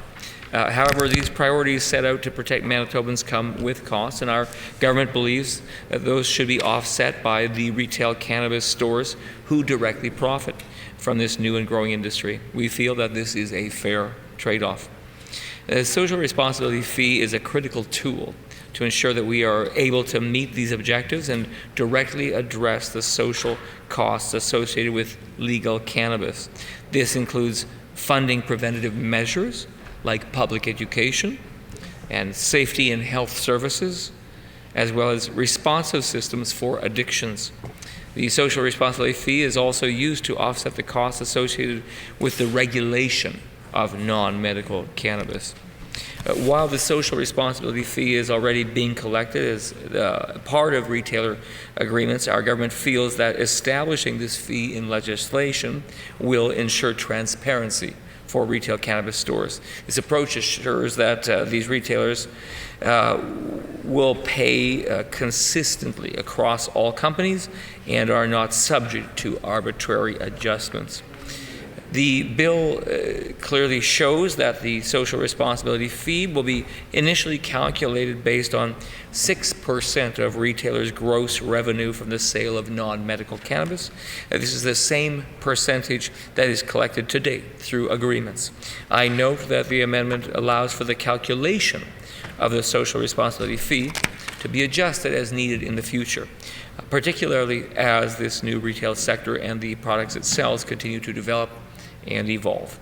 Bill 5 is grounded in our government's commitment to protect the health and safety of Manitobans, and will establish a clear mechanism to ensure that we have the funds to be able to support the initiatives that do so. Mr. Deputy Speaker, I look forward to the House's support of Bill 5 as it proceeds through second reading, committee work, and to the passing of the bill.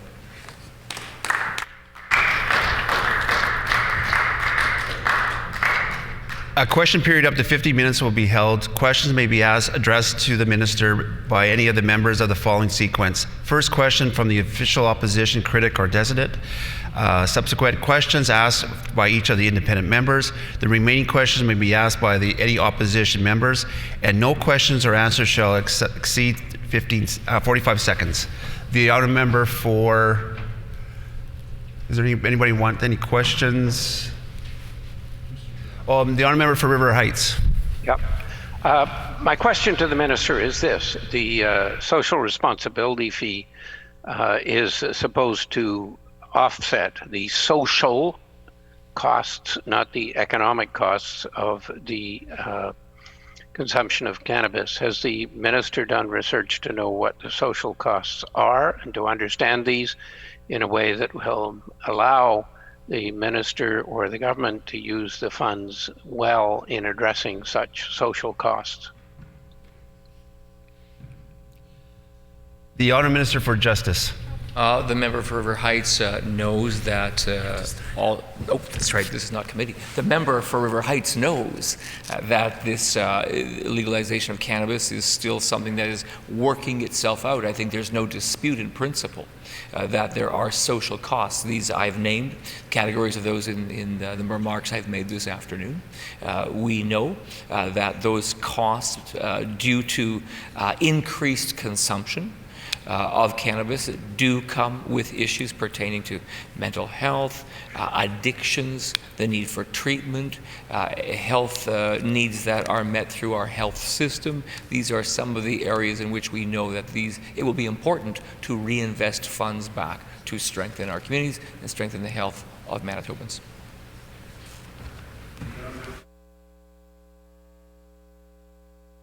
The honourable member for River Heights. I think what's clear to me is that there needs to be some ongoing research so that you define these costs more clearly. For example, I mean, there has been some suggestion that there might be increased police costs. Is there any evidence, I asked the minister, that the police costs have increased as a result of cannabis? And I mean real evidence, not just sort of anecdotal hearsay. The Honourable Minister for Justice. The member is correct in that the police costs would be one category of one area in which greater costs may be incurred, greater resources might be necessary to be employed. There are so many that we can think of. These were the arguments, of course, that we made principally to the federal government in our responses back in 2016 and 2017. But clearly, we will continue to gauge the effect of the legalization of cannabis in our communities, among the health of Manitobans, and we are well equipped in Manitoba to be able to undertake that work to gauge the impacts and measure those costs and make the investments necessary. The honourable member for River Heights. Yes, there has been, of course, discussion about concerns over addictions, but on the other hand, I hear from many that there are actually significant health benefits. And those health benefits might result in reductions in healthcare costs in other areas, particularly for people who have certain types of pain, I understand. And that will the government look at, not just the costs, but the benefits in the research or the efforts that the government is undertaking? The Honourable Minister for Justice. It's an interesting point that the member raises. Certainly there's so much that is still becoming known, so many products still continue to find their way through legal markets and being marketed to individuals, and many people, as the member says, are reporting back the efficacy of cannabis products in in providing some remediation to them, wellness, in the area of mental health and otherwise. I think the member would probably concede the point that probably writ large, the challenges and those costs will greatly exceed benefits, but we will continue to measure exactly this and see and understand better in time. The Honourable Minister's time is up. Honourable Member for St. Boniface. Yeah, thank you very much, Mr. Deputy Speaker. Yeah, I mean, part of the question is that clearly this is a product that was once illegal, which we had to spend money on policing and arresting people, and that is no longer the case. So I'm just wondering whether, in terms of social responsibility, whether there were concern, or whether the destination of the fee, not just whether it would be used for mental health or for addictions, but also the question of whether it would be used for to assist municipalities with policing costs. Are those things that have been considered? The Honourable Minister for Justice. Manitoba has some of the most generous provisions to municipalities and for policing costs at the municipal level. However, this bill concerns itself with the real and definite costs that are implicit with the legalization of non-medical cannabis, and so that's exactly the measurement that is undertaken at 6% to start, but the members will notice that the bill makes clear that because this is a fee, that fee can be set, can be adjusted to make it right and comparable and right-sized to the kind of costs that are incurred. Does the Honourable Member for St. Boniface has another question? The Honourable Member for St. Boniface. Yes, I mean, I think it would be positive. Would the ministry be willing to provide any studies or evidence that have been, whether there's a distinction or if there's been seen an increase in or a decrease in policing costs, for example, or an increase or decrease in mental health costs? And clearly, these are things that should be directly available to the government, whether they've embarked on any studies of this type? The Honourable Minister for Justice. The member is straying from the bill. The bill doesn't contemplate what he's indicating.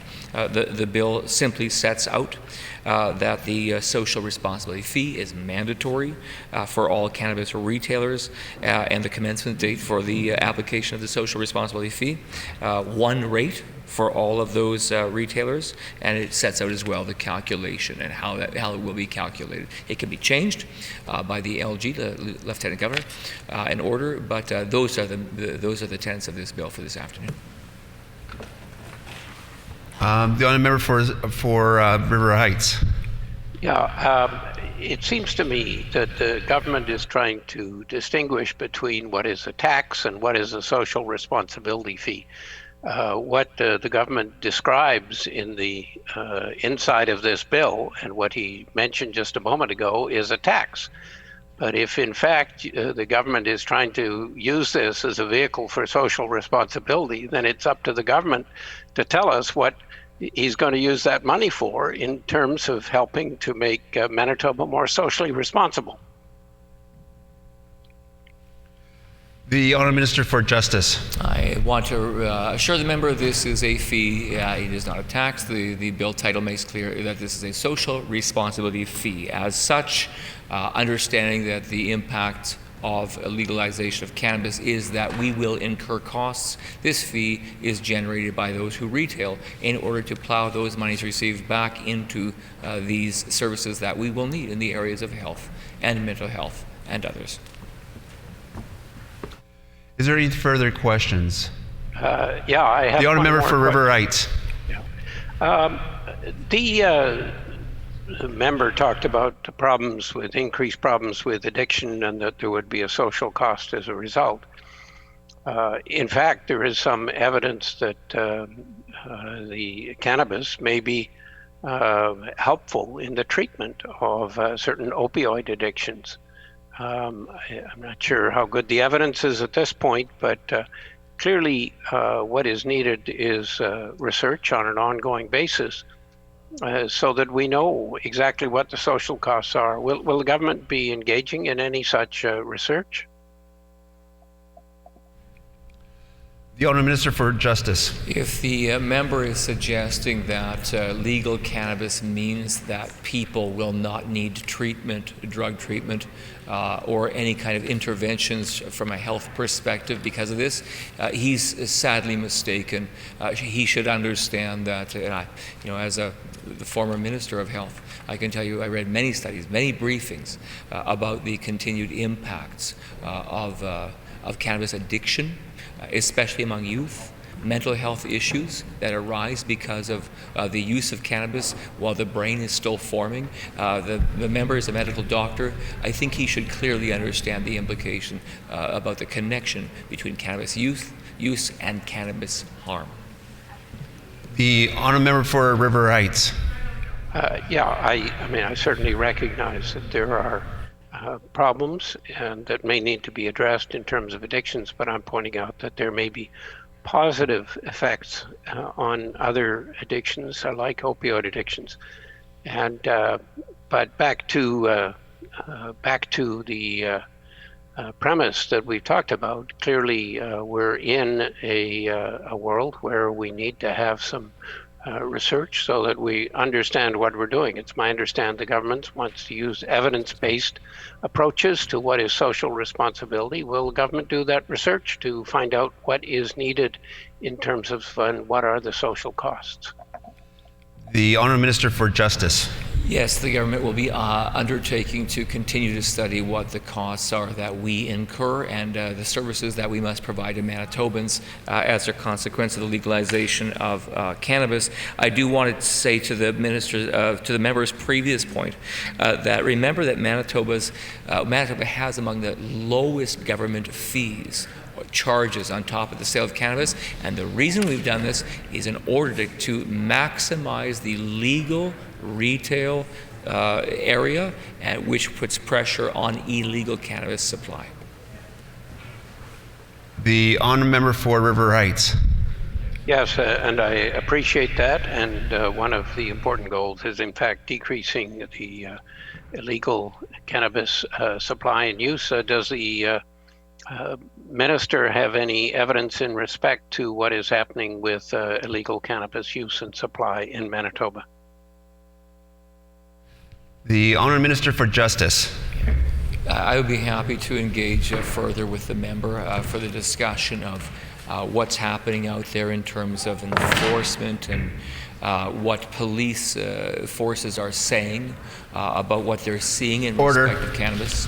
When this matter is before the House, there will be a question period up to three minutes remaining. The hour being 5 p.m. The House is adjourned and stands adjourned until 1:30 p.m. on Monday.